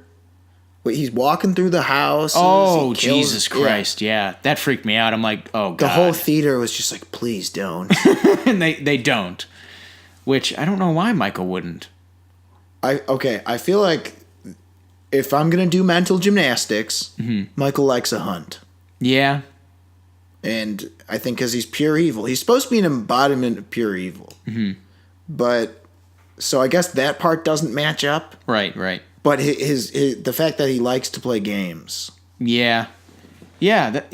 I think because I was really thinking about the theme of why Michael does what he does after watching this and the original. Yeah. And I think I've always underestimated the Halloween factor. Yeah. You know, trick or treat. And masks and all yeah, that. Trick or treat. Well, he's choosing tricks. Mm. And he's up to shenanigans. He's taking pranking too far. Right. Just a prank, bro. All tricks, no treats. Yeah, exactly. Right. So there's that. Let's see what else we got. Technical specs. Looks good. Hold up. Let's do scare factor first. Oh, scare factor. Did you find this movie frightening or scary or whatever? Thrilling? I'll give you a hot take here. I don't find anything about Michael Myers frightening. Really? I mean, except like the concept of like him like walking or something I mean, that's scary, but like he doesn't have the like if someone like I told you, it's like certain things freak me out if you show if you flash a picture quickly. Right. Like you know those like The Exorcist. Yes, you know the stare at the dot videos? Yeah. With like, Linda Blair. Yeah, and then if you show me that like when I'm not ready for it, I'm like, Jesus, I'll jump a little. Right. And I told you as we mentioned on the podcast before, Chucky will still do that. If I'm not prepared for it, I'm like, Jesus Christ. You know, I'm like, phew. You know? Michael doesn't do that for me. No, he doesn't. And like not even the concept or like I think Michael's like, I'm not gonna go home and be like, ooh, Michael's in my closet. It's like, nah, not really. Like, but I will say this. I have fun with Michael and I'm on edge with Michael. And the climax of this movie, holy shit. Like when Laurie's just going through the house again, I'm like, holy fuck. Yeah, this is intense, and it's like, and then it's not like, scary, but it's really suspenseful. You know? I mean, I'm on the same boat as that. Not a lot legit scares me. Mm-hmm. I think concepts can be scary though. And this is perfect of the scary concept. It's like kids are like it was weird this time. Michael Myers when he starts his killing spree, he's just like. Chop, chop, chop. Next house. Chop, chop, chop. Yeah, that was pretty crazy. It's like Jesus, he's wasting no time. Yeah, he's literally sparing no one, except the baby. Which I guess you know what I thought? Maybe he was like, "I'll get you when you're older." Mm-hmm. Okay, again, time for mental gymnastics. Yeah, maybe, just maybe, he thinks that the baby doesn't really understand fear yet. That's my douchebag. Like artso film analysis. He's waiting for the child's brain to develop unto which point he understands fear. He understands the duality of masks. Right. I get that. An infant can't tell you the duality of masks. He knows not the Scarlet Pimpernel. Sorry. Scarlet Pimpernel. Yeah, but you get what I'm talking about. It's like I think I don't know. I'm just trying to give it an out, damn it, because I liked it. No, yeah, I get what you mean. I feel like what do you call it? Also, it's just because I'm glad he didn't. Yeah, because you're like, I don't want to see that. Here he killed a 12-year-old kid. It's like, Which I don't know. I was like, oh shit. Yeah. I'm like, all right, that's how it's gonna be, huh? Yeah, it made me sad. I'm like, this is the first kill of the movie. Yeah. I was sad when the babysitter died. I was like, yeah, no, I liked her. That was the one character of the new people who doesn't suck. Mm-hmm. She got it like the worst too. What happened? She just got stabbed a bunch? Yeah, but it was pretty brutal. On the floor. I loved the setup. Oh, the closet? It's like there's nothing there. Psych, there's something there. Well, here's the other issue with the movie, which is if you've seen the trailers for this, which I chose to look at the floor like a fucking weirdo, but I'm glad I did. Thankfully, you haven't seen the latter scares. Like they give away none of the third act, really. But like they show they show most of the kills from like the first half in the trailer. Like the hammer one, like the one where he gets the chick from behind where she's looking out the window. The one where that one, like can you check my closet? Like, literally that one. And I was like, God damn it, I would have loved this. And it's still good. It's still a great scare, but like, God. See, that's the thing. I really think, I would almost say horror movies. Like, that's one of the most important ones to not give away much in the trailer. It's like I was telling you with the Child's Play trailer. The first one ever gives you absolutely no shot of Chucky. That was back when we could have narrators for trailers tell you everything you need to know. Is it just me, or is like that something we need to fucking bring back? I was thinking about that the other day. That's the problem, is there are no narrators. So you either have to record weird, lazy exposition, right, or use lines from the movie, and then you have title cards and shit. It's like a narrator makes... Also, narrators help make it less boring. Like right. if you're doing a big swooping overhead crane shot of a forest, it's like, nothing's been the same since New York. Like, it's just like, that's boring. Shut up. Like, well, if it was like, the world has changed a lot. Like, you know, epic voice saying epic shit, you know? Right. Yeah. No, I agree. I think it's... The trailers showed too much, and trailers have been showing too much as of late. No, I mean, we've talked about that, you know, on end, but my point is I'm really, really glad that I chose not to. Because the times I've decided to do that, it helped a lot. So, to circle back, scare factor, it was there, it was good. Suspense factor. It was creative. Yes. Let's see. Okay, now we go to technical specs. Music. What'd you think of the score? Good. I mean, it's the score from Halloween 1. It's like the same deal. It's John Carpenter and his son. It's not exactly the same, though. Well, they add like new like synth elements and like different kinds of pads and stuff. But I'm talking about besides the basic themes, besides the down. Well, they have like the down. That's what I'm talking about. Yeah. It's a lot of the cues you're familiar with. I'm saying besides the familiar cues. I was gonna say, I'm not gonna say I didn't like it. That'd be too far, but I wasn't really blown away by anything new in the score. Yeah, those elements don't really make themselves present. I feel like they were probably scared. Like, what else can we add to the musical ideas of Halloween? Because they already did steel drums, and was it Halloween 5? Boink, boink, boink, boink, boink, boink. God, who the fuck thought of that? This isn't the Commando soundtrack, guys. Okay. So back to Halloween. Yes. So that was fine. Editing. Yeah, I didn't really have anything like problems nothing really super stand out. It's like looked good. The effects were great. Yeah, the editing. The gore effects and blood effects were really good. Yeah, I liked it all.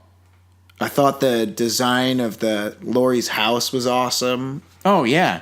That was the other thing. It was like, I felt like Child's Play, or like Child's Play and Hellraiser, like you get a good sense of space, and like I feel like if I were to close my eyes, I could probably feel my way through her house. Even in both through all movies. Those creepy mannequin rooms. Yeah, Jesus. The final showdown was pretty epic. It is pretty goddamn good. It's pretty good stuff. And like the final the final showdown, like yeah, that was my one thing is I'm not really digging Judy Greer. Like she's fine, but like her character sucks. I think then like of all the characters we left out, I'm just gonna be honest. I felt like a lot of her lines in the first 2/3 were so phoned in. It's like, Mom, you suck. Mom, you suck. You're not welcome here. Remember? Mm-hmm. It was surprising because I know like Judy Greer is usually extra expressive. Yeah. And is her character supposed to be like a psychologist or a shrink or something? She talks like someone who's gone through extensive therapy. Yeah, and I don't know if that was like... She needs cognitive behavioral therapy. I'm like, someone's gone to the therapist's office. Yeah, that's kind of what I thought. I was just like, well, but that's of course because you learn she done grew up tough. Well, that's what I mean. Laurie Strode made her. And that's why like I wasn't feeling her character until the very, very end when she has her moment. Yeah. Where she's like acting. Yeah, she fucking exactly. blows Michael away. I'm like, okay, you're cool. You're fine. No, I still think she sucks. You can't win me back with one moment. Yeah, she was okay, but it's not the what the fuck is her name? Karen Strode? It's not the Karen Strode show. No, it is the Laurie Strode show, and she brings it. Yeah, all throughout. I mean, in a perfect world, I thought Michael should have killed both of them, so it's just Laurie. And it's just like, wow, things just keep getting shittier. Yeah, and they're like fighting on the roof while the building's burning down. She put up a good fight, man. Yeah. And then they finally get him in the gigantic, like, steel bar trap and blow up the house. Yeah, I just love that, like, they're looking down at him and, like, it's fucking burning and he's just, like, looking at them. Yeah. Like half, like, what the fuck? Half, fuck you. Like, come on, man. It's like, have you guys seen the other ones? I'll be out of here in no time. Yeah. So I guess we'll go on to any other final thoughts. No, I mean, I had a really, really good time with it, more than I thought I would. And that's speaking as, like, somebody who, before seeing this, like, had seen Halloween 1, like, probably out of order. Yeah. Like, parts of it, you know? Okay. So let's move on to scores. I'm going to give this a 4 out of 5. That is the exact score I'd give it, converted to 10 and 8. Okay, so 8 out of 10. Yeah, it was really so 12 solid. out of 15. That's pretty good. That is pretty good. For this year, that's pretty damn good. Part of that was the theater experience, man. How was your theater experience? My theater, not a lot of shrieks, but there's this couple next to my friend and I kept hearing the girl, I'm so scared. I'm so scared. God.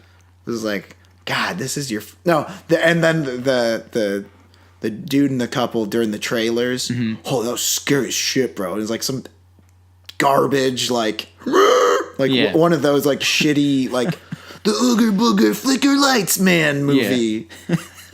like one of those shitty ass, like, gray, black and white, like, nun ghost story movies. And I'm just like, psh. I felt like such a horror snob. I'm nerds. You guys probably haven't even seen Leprechaun 3. So at my theater, we had a kid who, there was a bunch of, like, really shitty, like, 13-year-old, 14-year-old kids here. Well, that was your first mistake. Yeah. But continue. This kid walks out of the movie theater, goes into, like, the area behind the movie theater, like, the lobby area. He opens the door, puts his head in, starts, like, yelling the Halloween theme. And we all kind of look back, like, what the fuck? And he, like, pulls his head back out. And then, like, 5 minutes later, does the same thing. Like, puts his head in, screams the Halloween theme. And we're like, everyone in the theater's like, what the fuck? And, like, there's this other kid who I swear to God... did anyone beat his brains in? What happened was, this kid, who I swear to God looked like fucking Maui from Moana. Like, this huge kid with long hair. He, like, goes out of the theater, and, like, you can hear the kids laughing in the fucking lobby. He opens the door, and, like, through the door, you can hear the kid go, you want to get fucking decked? I was like, holy shit, everyone starts laughing.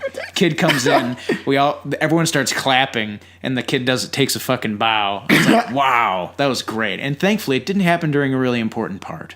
Jeez, man, you always, like, I get pissed when, like, the kid next to me has his phone texting. Yeah. Like, you get the crazy theaters. It was weird. First of all, it took me, like, 5 theaters to get here. Like, we went through, like, 6 or 7 different show times. I was... Well, my case was the showtime that I was originally going to go to had really shitty seats. Right. So, I mean, it was a little inconvenient. But yeah, dude, this movie has been making money hand over fist. And I have mixed feelings about it, sort of. Better than, over Venom? Oh, fuck yeah. Like, Everyone, I'm glad it dethroned Venom. Yeah. Well, see, that's what I'm glad about. But I'm starting to... Don't get too carried away. Don't let it go to your head, no, people. Jason Blum, he will. Yeah, see, that's my problem is, like, every time a movie like this does well, it's like, that means we need to reboot everything. We need to make 6 every year. Yeah. 2 Halloween movies a year. 2 Halloween movies a year. One on Halloween and one halfway to Halloween. Oh, God damn it. We'll call them Halloweens and Halloweens and a half. Oh, Jesus Christ. That's like, part of my thing is, like, I mean, it's just like every year, it's just, you know, or at least for the last couple years, you know, you get a lot of these shitty remakes, and then you got some good ones, and then you have a Mile 22, which you put a lot of hope in, and it just doesn't deliver. Yeah. So that's why I'm sort of mixed on this one. But overall, you know what? I kind of, like, thought to myself, I'm like, you know what? Fuck it. Just make Gremlins for the 3rd goddamn time. Like, originals suck. You know what? I give up. So... I guess if it's time to give up, just you know what? Continue making good ones like this. Right. So that's that for the new Halloween. Actually, also, a brief interlude. Apparently, we didn't mention that this movie's operating under the assumption that Michael does get caught at the end of 1978's Halloween, which we never see.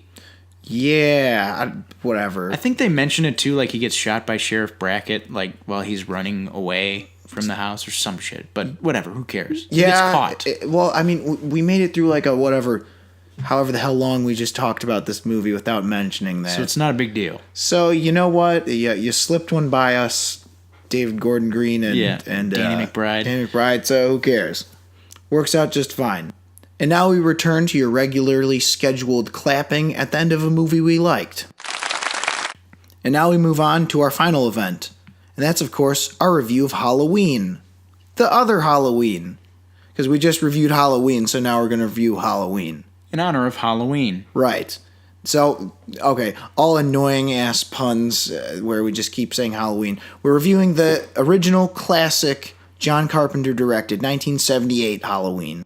Now, as a huge fan of the slasher genre, I think this is needless to say that I obviously give this a perfect score, especially since this is a classic, like cream of the crop.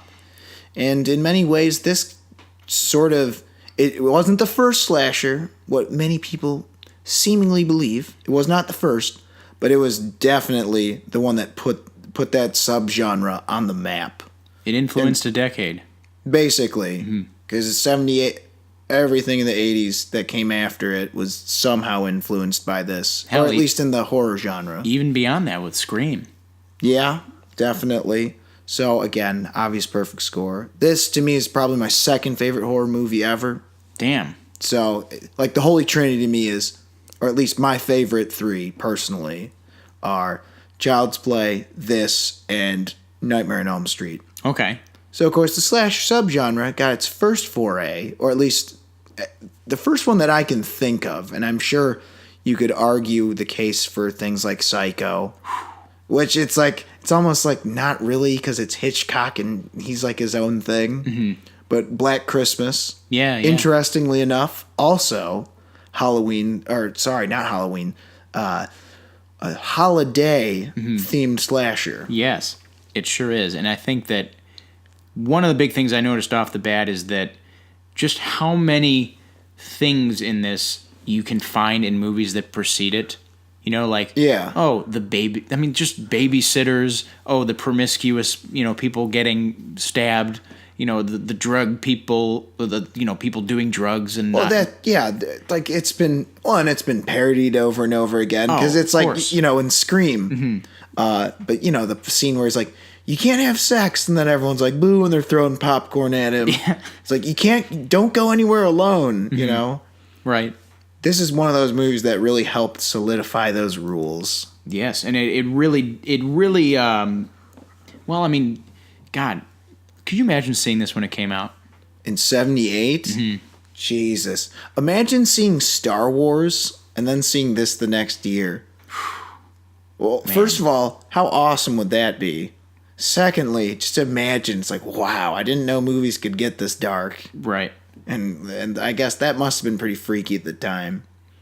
I think we might have mentioned this in the other Halloween review, but this movie, after watching it again, as I revisit this every year, I mean, I remember it backwards and forwards, but I always pick up on new things. It's always fun to rewatch. And to me, what really stuck out was what makes this scary is it's the what ifs. Well, what if there's this creepy ass guy in a mask just like standing everywhere stalking you? Yeah. Making you think you're crazy. And then especially, as we mentioned on the other Halloween review, the theme of it happening on Halloween. What worse a night for that to happen on? Oh, it's just kids playing pranks. Right. I love when the gravestones, Judith Meyer's gravestones go on. Damn kids. Yeah. Geez. Why? I love it. Why do they do it?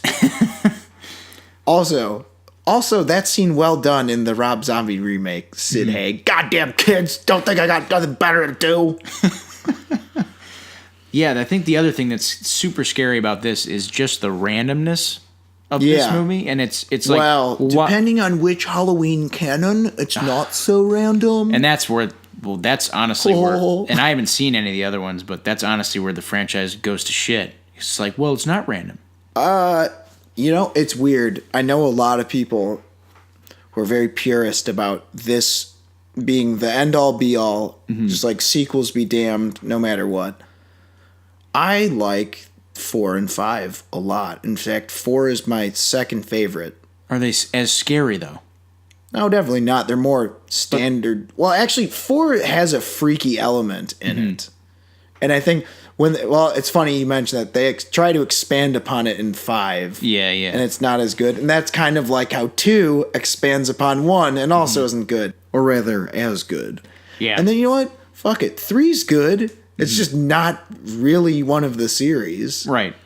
Well, but I think that's what makes the purity of this so like standalone is like, why does Michael go after Laurie Strode? Because it's like he just fucking can. He's the first one. She's the first one he sees. Why Haddonfield? Well, that's where he grew up. Yeah, and like she walks up to his house, and he's there. Yeah. She drops the keys into the mailbox or whatever. Exactly, and as you know, I'll put on my asshole beret, Filmzo Artso. I think Halloween is a time of tricks, and I think it is that Michael Myers enjoys good trickery. Yeah. No, but like, I think that's part of it. He likes to fuck with people. No, I agree, and that's what's so scary about this. And again, it's the idea that it's Halloween. That's the night to do it. So that really stuck with me as I tried to not like overanalyze, but like I was just trying to think about why was this different than other movies that had come before it, or why did this strike a chord? I think it was because there wasn't anything this. I would say probably the most thing closest to this that had come prior was probably Psycho or Black Christmas. Black Christmas, definitely. It's still different, but it's it's a holiday themed. It's a slasher. I think maybe I don't know. I'm not sure why that one didn't take off as much as Halloween did. I don't know. It maybe probably didn't have the same marketing or anything. Yeah, that might be actually, because that came out 1974. 1974. Okay. Yeah, that only made $4 million. That's pretty crazy. Against what budget? $620,000. Okay. Wait, so that cost twice as much as this? Allegedly, yeah. Wow. Damn. Well, there's something that's crazy is I just love that like Halloween has this original one has so many great fun dumb little factoids. Like they had 3 guys play Michael Myers at a time. Oh yeah. Well, it's like I met one of them at a convention. What's his name? Nick Moran. Or fuck it. Nick Castle? No, sorry, not Nick Moran. Jesus Christ. It's Tony Moran. Oh, okay. Or hold on. Look that shit up. Make sure I'm right. Well, let's see. I know Nick Castle's he's the main one. Will Sandin and Tony Moran and Nick Castle. Yeah, one of them I think he was like a producer. It was just for like one shot or something. Well, the one where he takes his mask off, right? I think that was Tony Moran. Yeah. Anyway, it's just there's fun stuff like that. The mask itself, it's a William Shatner mask they painted white. Yeah. It's like, how the hell would you have ever thought that would work? Yeah, well, I think it's because it's the fact that it's hidden throughout the film. Like, you really only like 2/3 of the way through, you even know he's wearing a mask. Because, like, you can kind of tell in some of those shots. Like, some of them, like, but you see him from, like, afar, like, in his car, and you're like, why? Like, that dude looks kind of weird. But then you're like, right. Oh, he's like, why is that dude's skin so white? And you're like, oh shit, it's a mask, and it's just, it's even creepier, All right, so let's pick up a full head of steam and go down the list. Yes, let's do it. Starting off, kills, body count. 3. What do you got? We got 3 kills. Technically, we have a lot of off-screen ones in this. That's true. That's what's weird is, well, and technically 4 if you count Judith Myers. That's true, yeah. We got... That's what's also so fucked up about this movie is like from the get-go, it's like he started this, what he's doing when he was 6. Yeah. Sets the tone. Sets the tone right away. But yeah, we got Judith Myers. It's kind of like sending your 4th line out to start a hockey game and just starting a line brawl. God. Kinda. sometimes you do that when you're was it the Calgary Flames and the Vancouver Canucks? Yeah, this was yeah. like a couple years ago. I love a good excuse to bring up line brawls. So who else we got? Judith. We got that truck Judith, mechanic guy, and then the Lori's doggy. friends. Oh yeah, the doggy. Annie, Linda, and Bob. I think his name is. Yeah, Bob. Yeah. So let's go through them. You know. So the Judith Myers one is probably the worst one. Well, it's also the POV. Yeah. Everything about that is just. Wow, that must have been something to see on screen in theaters in '78. Actually, I take that back. Bob's might be the worst / best one because he pins him to the fucking wall. That's what I'm saying. It's like you get it. Well, but also it's like the lead up to each one is so good because who's the first friend? It's Annie gets it first, right? Yeah. And it takes so long because I like how that scene fucks with you. Mm-hmm. You're like even though I've seen this movie 100 times, I never remember the exact, how do you put it, like choreography of how the scene plays out. Right. Like I always think, oh, this is where she gets. I'm like, oh no, that's right. She gets caught in the window. Yep. And Michael is just like sitting there. He's like, oh, I'm planning on something. Mm-hmm. Then he gets her eventually. Gets her in the car. Yeah. He just like presses her face against the window and breaks her neck or whatever. Yeah. Well, no, then slits her throat. And you don't, or I think that's what it was. Yeah, I thought he just like choked her out. Whatever. It's like the kills are obviously like the main comparison is the kills are not super brutal in terms of like graphic looking. Yeah, they're not very elaborate, but they happen. And it's also and the lead up is elaborate. See, that's what I think is the difference between this and the new one. Mm-hmm. Is the kills in this are obviously. It's more about the lead up than it is the kill itself. Yeah, and it's about like the situation characters are in when they're getting killed more than just like, like you get killed like while you're starting your car. Like that's a super vulnerable time, or while she's on the phone. Right, or like while you're with your lover, like in bed. Like that's fucked up. That's what I love how. For whatever reason, Michael decides to do the sheet thing. Yeah, that's creepy. What makes that so creepy is that you're like with Bob's character is just kind of like a waist-cased moron. Mm-hmm. Like you could see him doing that, thinking he's funny. Right. And that's why that works so well. It is a creepy sight. Yeah. Then PJ Souls. Mm-hmm. First of all, what the fuck is her name in the fucking? You ever seen that Ramones movie? No. Rock and Roll High School? No. She's in it. Oh man. Really? One of the worst movies I've ever seen, but it's it's so good. It's a Roger Corman movie, right? I think. Probably. Yeah. No, but I think he got sick. Whoever the director was, he got like sick and like dropped from exhaustion. Someone had to step in, I think, for the last couple weeks. Jesus. Yeah. Yeah, Alan Arkish. Yeah. So he gets some kills. And obviously I think Bob's might be the best. Yeah. He literally pins him to the wall. Yeah. That's where you're like, this is not just some dude who's escaped a mental institution. This guy's fucking strong and creepy and crazy. Oh, yeah. Now we get to the characters / the acting. Mm-hmm. Now, the acting, it's like, it's not the best from everyone. But we've got some obvious standouts. Oh, well, Donald Pleasance, man. Right. Donald Pleasance, billed first. Mm-hmm. Introducing Jamie Lee Curtis. Every time I see that, I'm like, wow. That's so weird. Crazy. Yeah. So, and that was the other thing is I think her character is a little more developed and, she's part of that, what do you call it? The final girl trope and all that shit. She's a scream queen, man. Yeah. She is the scream queen. But I like how they had her smoking the pot. Just she's a Girl Scout. It doesn't mean she's perfect. Mm-hmm. She's a good person, but she's not a prude. Yeah, she's not. She can party, if you will. That's why I thought the dialogue is so funny when Annie, who's sort of like, she's so sardonic when she says the thing like, great. I thought that line, great. I got 3 choices. Like, listen to you guys screw around, babysit, or like talk to you. Right. There's a lot of dialogue. Again, that's one thing I picked up watching this another time is the dialogue sharp. Yeah. It has to do with the characters.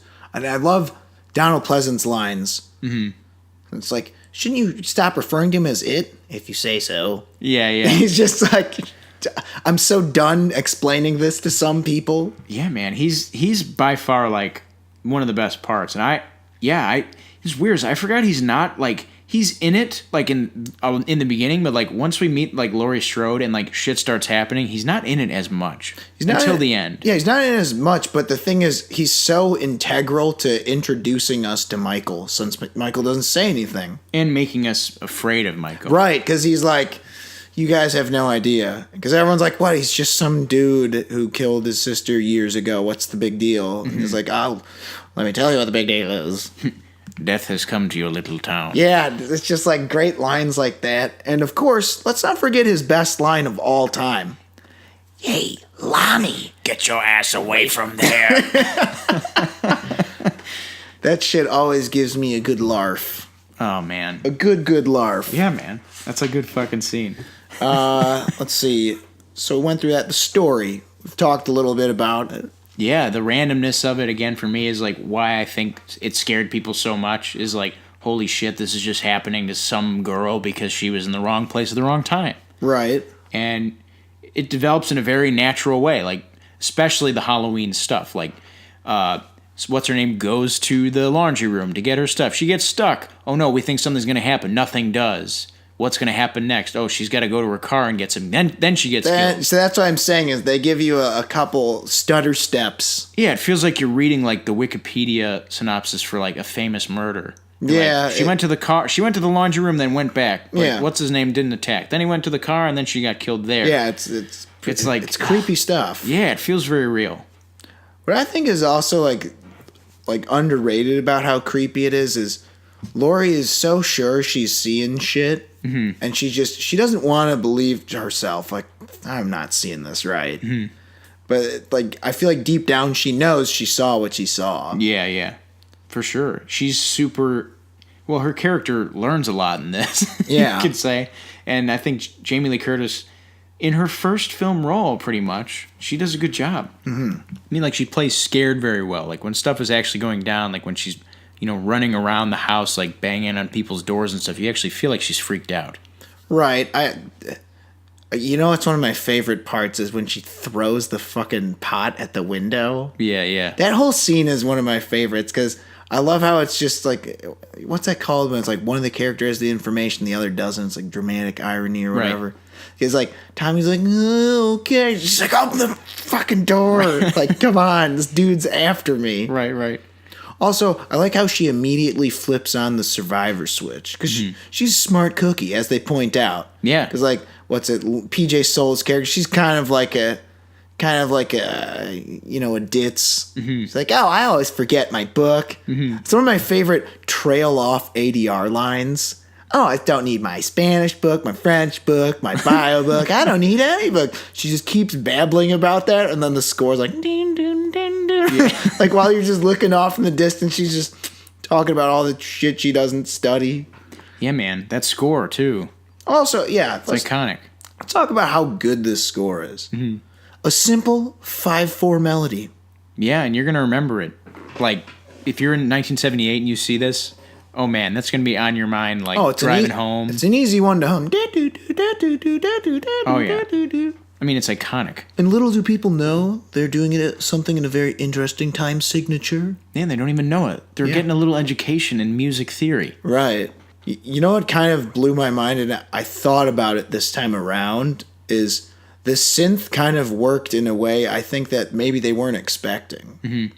Because listening this time around, I'm like, I feel like this was meant to be an orchestral score of some kind, or at least like a small string section or something. And they just didn't have the resources? Yeah, they just didn't have the resources, so they just figured, fuck it, we'll just do it this way.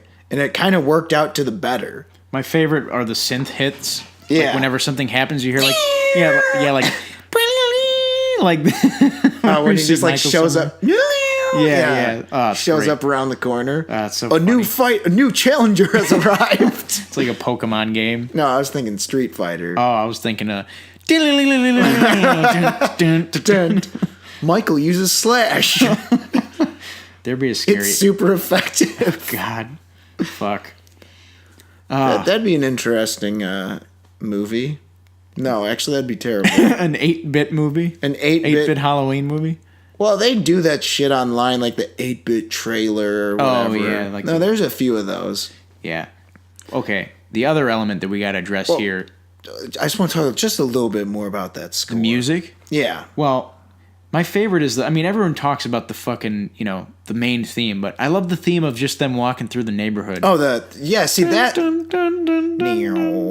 Yeah. It's great, like, act one music of a horror movie. Yeah, that's the thing is the music, it's sort of... I mean, obviously, like, every score is supposed to do this, but this does a particularly good job of intensifying as things get more intense. Mm-hmm. For sure. And it just or like, continues. How about dun dun? Oh my god, ding, dun, dun, that's the scariest one. See, that one freaks me the most out because it's like he's on the attack, he's ready to kill. It's like it's already happened once, and you're fucking next, and he's like moving fast. Like that's when you really freak out. Like everybody knows Michael Myers can fucking make some ground when he's moving slow. When he's moving fast, you're fucked. Well, see, he's the king of like, I'll just let you fall over your own feet, and then I'll just calmly walk up to you, and then I'll kill you. Right. Also, the breathing thing that Michael does. There's so many like iconic things that have been borrowed, or at least like sort of like paid homage to. Mm-hmm. Like breathing on the phone. Well, the breathing thing, yeah. There's that. It's also like Nightmare on Elm Street score. I couldn't imagine it being that way if not for Halloween. Mm-hmm. For sure. Also classic. God, Jesus. It's like the darkest John Williams ever, man. It's true. But fuck, dude, yeah, the breathing. God, that's some creepy shit. There's so many, like, or just the idea of, like, it's a masked dude with a knife. Yeah. That's, like, it's so weird that... Big masked dude with a knife. Yeah. It's like, so... Not just, like, fucking Danny DeVito with the knife. Like, this is some fucking, like, this guy's a linebacker for the fucking Jets or some shit. Like, he's huge. And he's just inhuman. Yeah. Because he just doesn't give a shit. For sure. No time for remorse or any of that shit. Speaking of strength, we got to talk the finale. Yeah. Something we loved about, well, both the Halloween movies is there's the showdown. Yeah. Between Laurie and Michael. And oh man. Well, that's the other thing is another trope that I at least as far as I can think of, like, sorry if I don't know every movie ever, but maybe Black Christmas did this, I can't remember.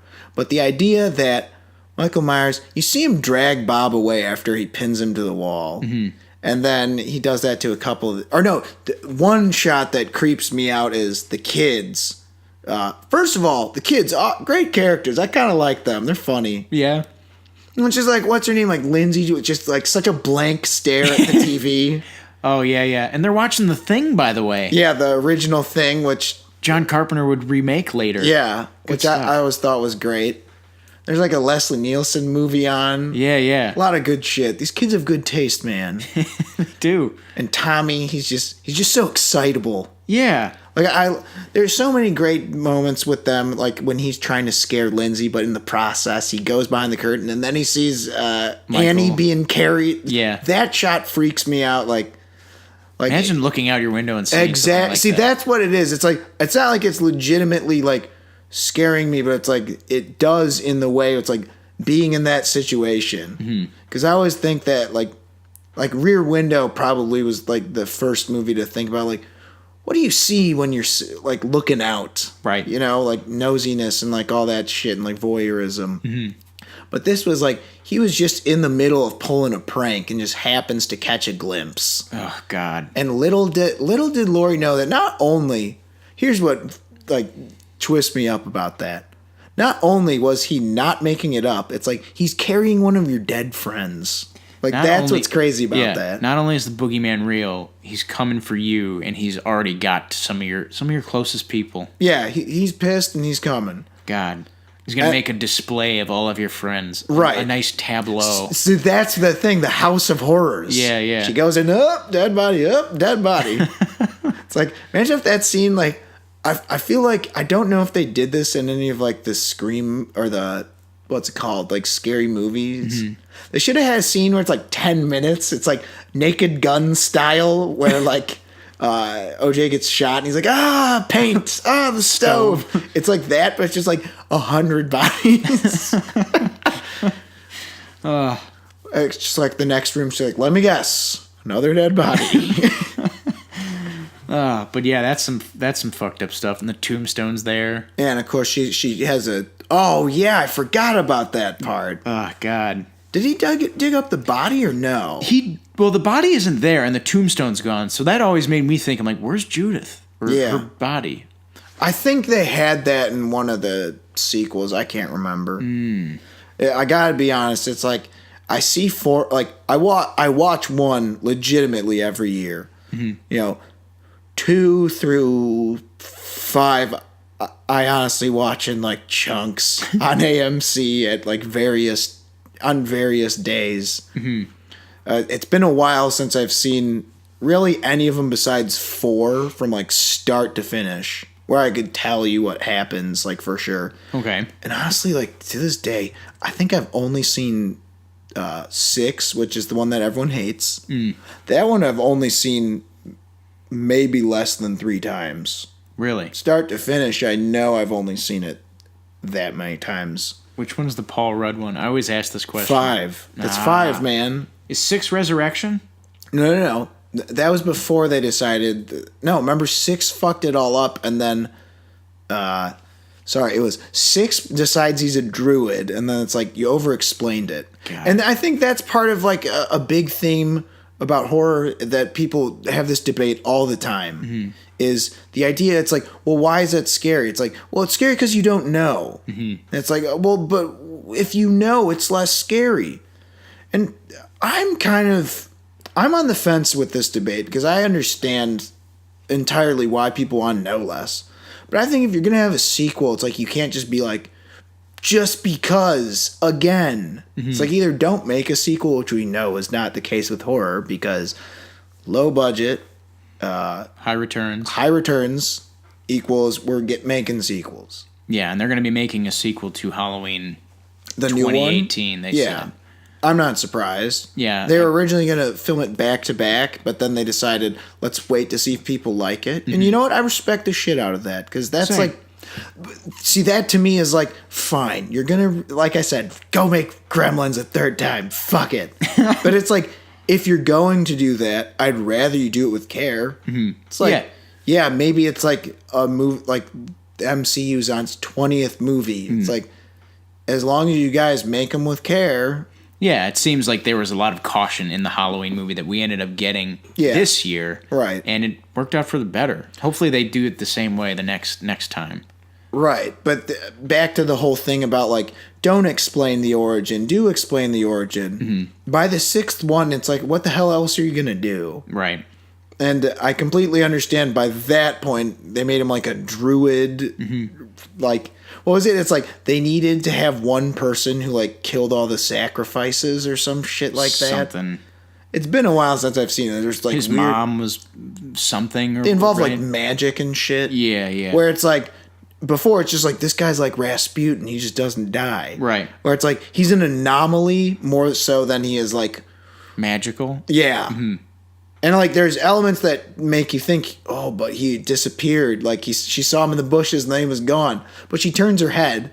I always like to imagine Michael Myers like sprinting really fast and like diving into like a, like a flower bed or something. Right. He's like, and that's why he's breathing so hard all the time. Dude, he's always out of breath, dude.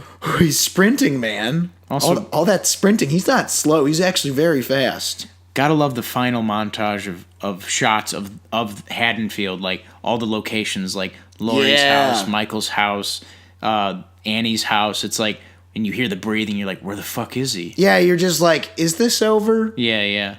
Also, let's go through a little more of the play-by-play of the ending. So we get the flower. She falls downstairs. She's injured. Yes. She scrambles to the front door, and I love that. It's like, well, she gets stabbed in the fucking arm. Yeah. Or grazed, I just can't get enough of that. Tommy, what's going on? She's just like I love how she's just like, she didn't give me that fucking punk ass Tommy no satisfaction. Not even like a Tommy, you were right. He's out there. She just doesn't mention that he's right. I mean, the kids did bully him. That's true. They smashed his pumpkin. Yeah, what the hell? Yeah, what jerks. But little did we know that that's not the worst bullies would get in the Halloween franchise. Yeah, that's true. In 4, oh yeah, man, I've seen that. They're over the top. I've seen that scene. Like these kids, it was like believable bullying. Like the boogeyman's gonna get you, and then Laurie's like, "All right, so no time for this shit." It's like, in short, Tommy, the boogeyman's out there. Yes. So get in the fucking closet. Yeah, like stay there in your fucking mom's room or whatever. And you get like 4 iconic ass scenes or little shots right in a row. Oh yeah. You get the closet fight. Mm-hmm. And it's like she tries to show him where he is. Yeah, and then you get the fucking kids running out and Loomis coming up and coming in and. I love how Loomis. My favorite is Loomis sees the kids. He's like, "Yep." He's like, so as I suspected. Yeah, he's not even like surprised or anything and worried. He's like, okay, so I'm gonna go in here and I'm definitely gonna shoot him. He's 100% gonna be there. Gonna make sure my safety's off and I'm gonna. But I can't get enough of that. Like, sit up, turn head. Oh yeah, it's perfect. That's what it is. It's like the robotic movement. It's just so representative of Michael Myers and it represents his inhumanity. Yes. Is he part machine? His lack of his depersonalization. All right, let's take off these berets. Gross. Yes. Anyway. Yeah. smell like croissants. Ugh. Yeah. But you get so many of those right in a row. The closet scene is just so freaky. Yeah, and then of course you get Loomis shooting Michael and then him not being there. Yeah, see that's the best thing they could have done. Mm-hmm. I think that's part of the problem with movies and endings is if there's anything open-ended at all, especially now, gotta have a sequel. Whereas I feel like at that time it was like, no, it's just scarier that way. Yeah, and now it's like you do that now, like you'll get groans from the audience. You know, sometimes. Like, oh, God. Yeah. But like that time, you're like, no, I don't want that. Like, yeah, I don't want him to be alive. That's scary. Yeah, right. See, another way they do that sometimes, which I kind of can dig, you get a cackle if your villain's a cackler at the end of the credits. Oh, yeah. That freaks me out the most because then you're just left with silence as you see the, like, this movie's fictitious. I'm like, shut up, it's real and you're scaring me. Like, the one movie that scared the shit out of me as a kid, which I feel like I keep forgetting when I mention what did scare me when I was, like, legit badly scared me. Like, this was, like, almost as bad as, like, Chucky for me. Fucking It, man. Oh, really? Pennywise. That laugh at the end. God. Freaked me the fuck out because you're like, they killed him in the cave. And it wasn't scary because it was just a dumb spider monster. It's like, nope. Oh, God. That's some scary shit. Yeah, but I think this was one of the OGs of that. Yeah, you just get his breathing. Yeah. It's Michael's style. You got soft-spoken. Soft-spoken. Strong, silent type. But he's always out. He just got shot 6 times, and now he's running. Mm-hmm. He's out of breath again. Yeah. You know? It's good stuff. And interestingly, in the Halloween 2018 movie, I was under the false impression that there was going to be a post-credit scene. There wasn't. But if you wait until the end of the credits, you hear his breathing. I was like, that's good. You want to know some stuff. bullshit? I fucking saw an article that said there's a post-credit scene explained. Right. That's what I said. I'm like, I was sitting there too like an idiot. I'm like, there has to be a fucking post-credit scene. I heard the breathing. I'm like, okay, cool. And then you just see the fucking Miramax logo, whoever the fuck it was. I'm like, what the fuck? Come on. The fact that anyone has an like, I know there's clickbait. It's like, whoever wrote that, fuck you. Like, come on. That is insanity. What did you write in that article? Interesting to note that there is breathing. I thought it was an interesting choice that there was no actual scene filmed to go along with the breathing. Yeah, it's like, you know what a scene is, right? It's not just audio. Jesus Christ. And, like, if it's audio, it has to be, like, okay, like Metal Gear Solid, like, at the end of the credits when there's, like, a phone call between 2 characters. Yeah. Like, do that. Like, a character breathing over credits is not a fucking scene. Yeah, or like a newscast, like, no body was found in the like, Strode home. Right. It's just like, you get a lot of good shit out of this movie. It's emblematic of many what would come later. I mean, so many imitators, so many influencees. I mean, goddamn. Like, really, what? Okay, I was thinking about this. I was thinking about all the movies I watched recently and what they influenced somehow. Child's Play, point of view shot. Any movie with a final girl trope, Yeah, basically. Well, because that's the thing is, like, that only makes sense, though. It's like, you have to have your main character not be a dumbass to survive a horror movie. And that's part of the fun, is that usually all their friends get killed because they are morons. Right. And sometimes it's unbeknownst to them that causes them to get, killed. Like, oh, you're drunk or whatever. But then other times it's like, there's a killer on the loose. Yeah, I'll just go out and take out the trash at 2 a.m. by myself. Right. Oh, I'm also on mushrooms, so I can't function like a normal person. Yeah. Yeah, no, I get what you mean. There is some joy in it when when they're really shitty, but like, I feel like this struck a good balance between, like, I don't dislike Annie Brackett or Linda. No, but not at all.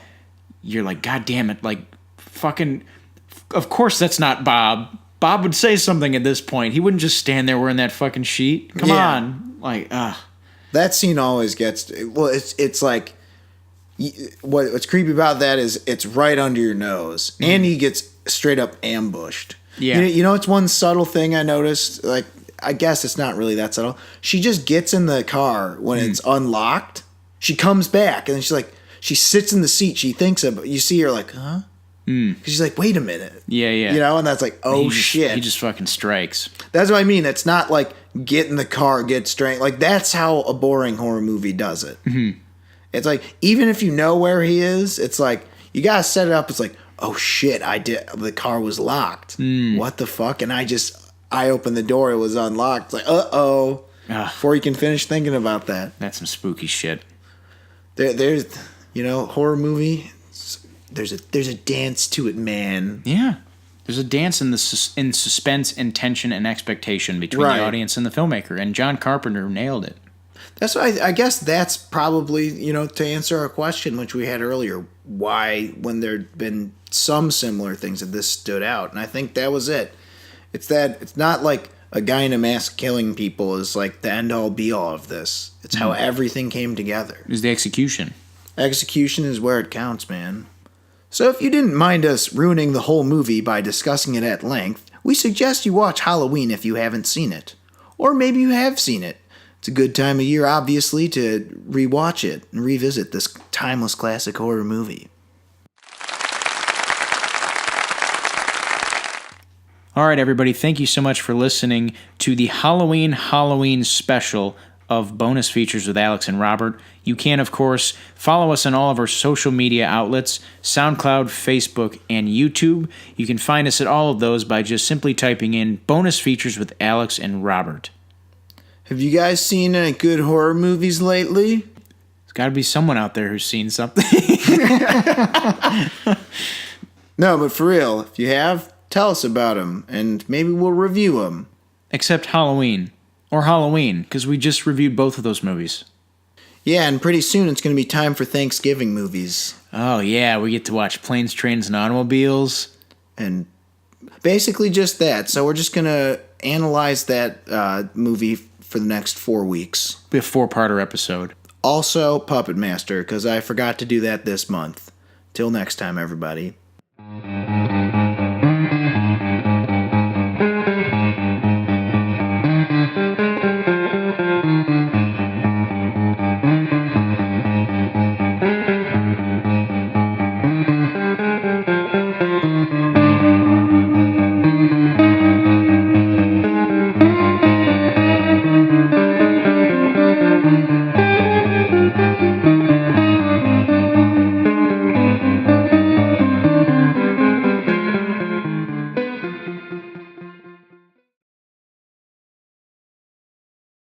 How's this?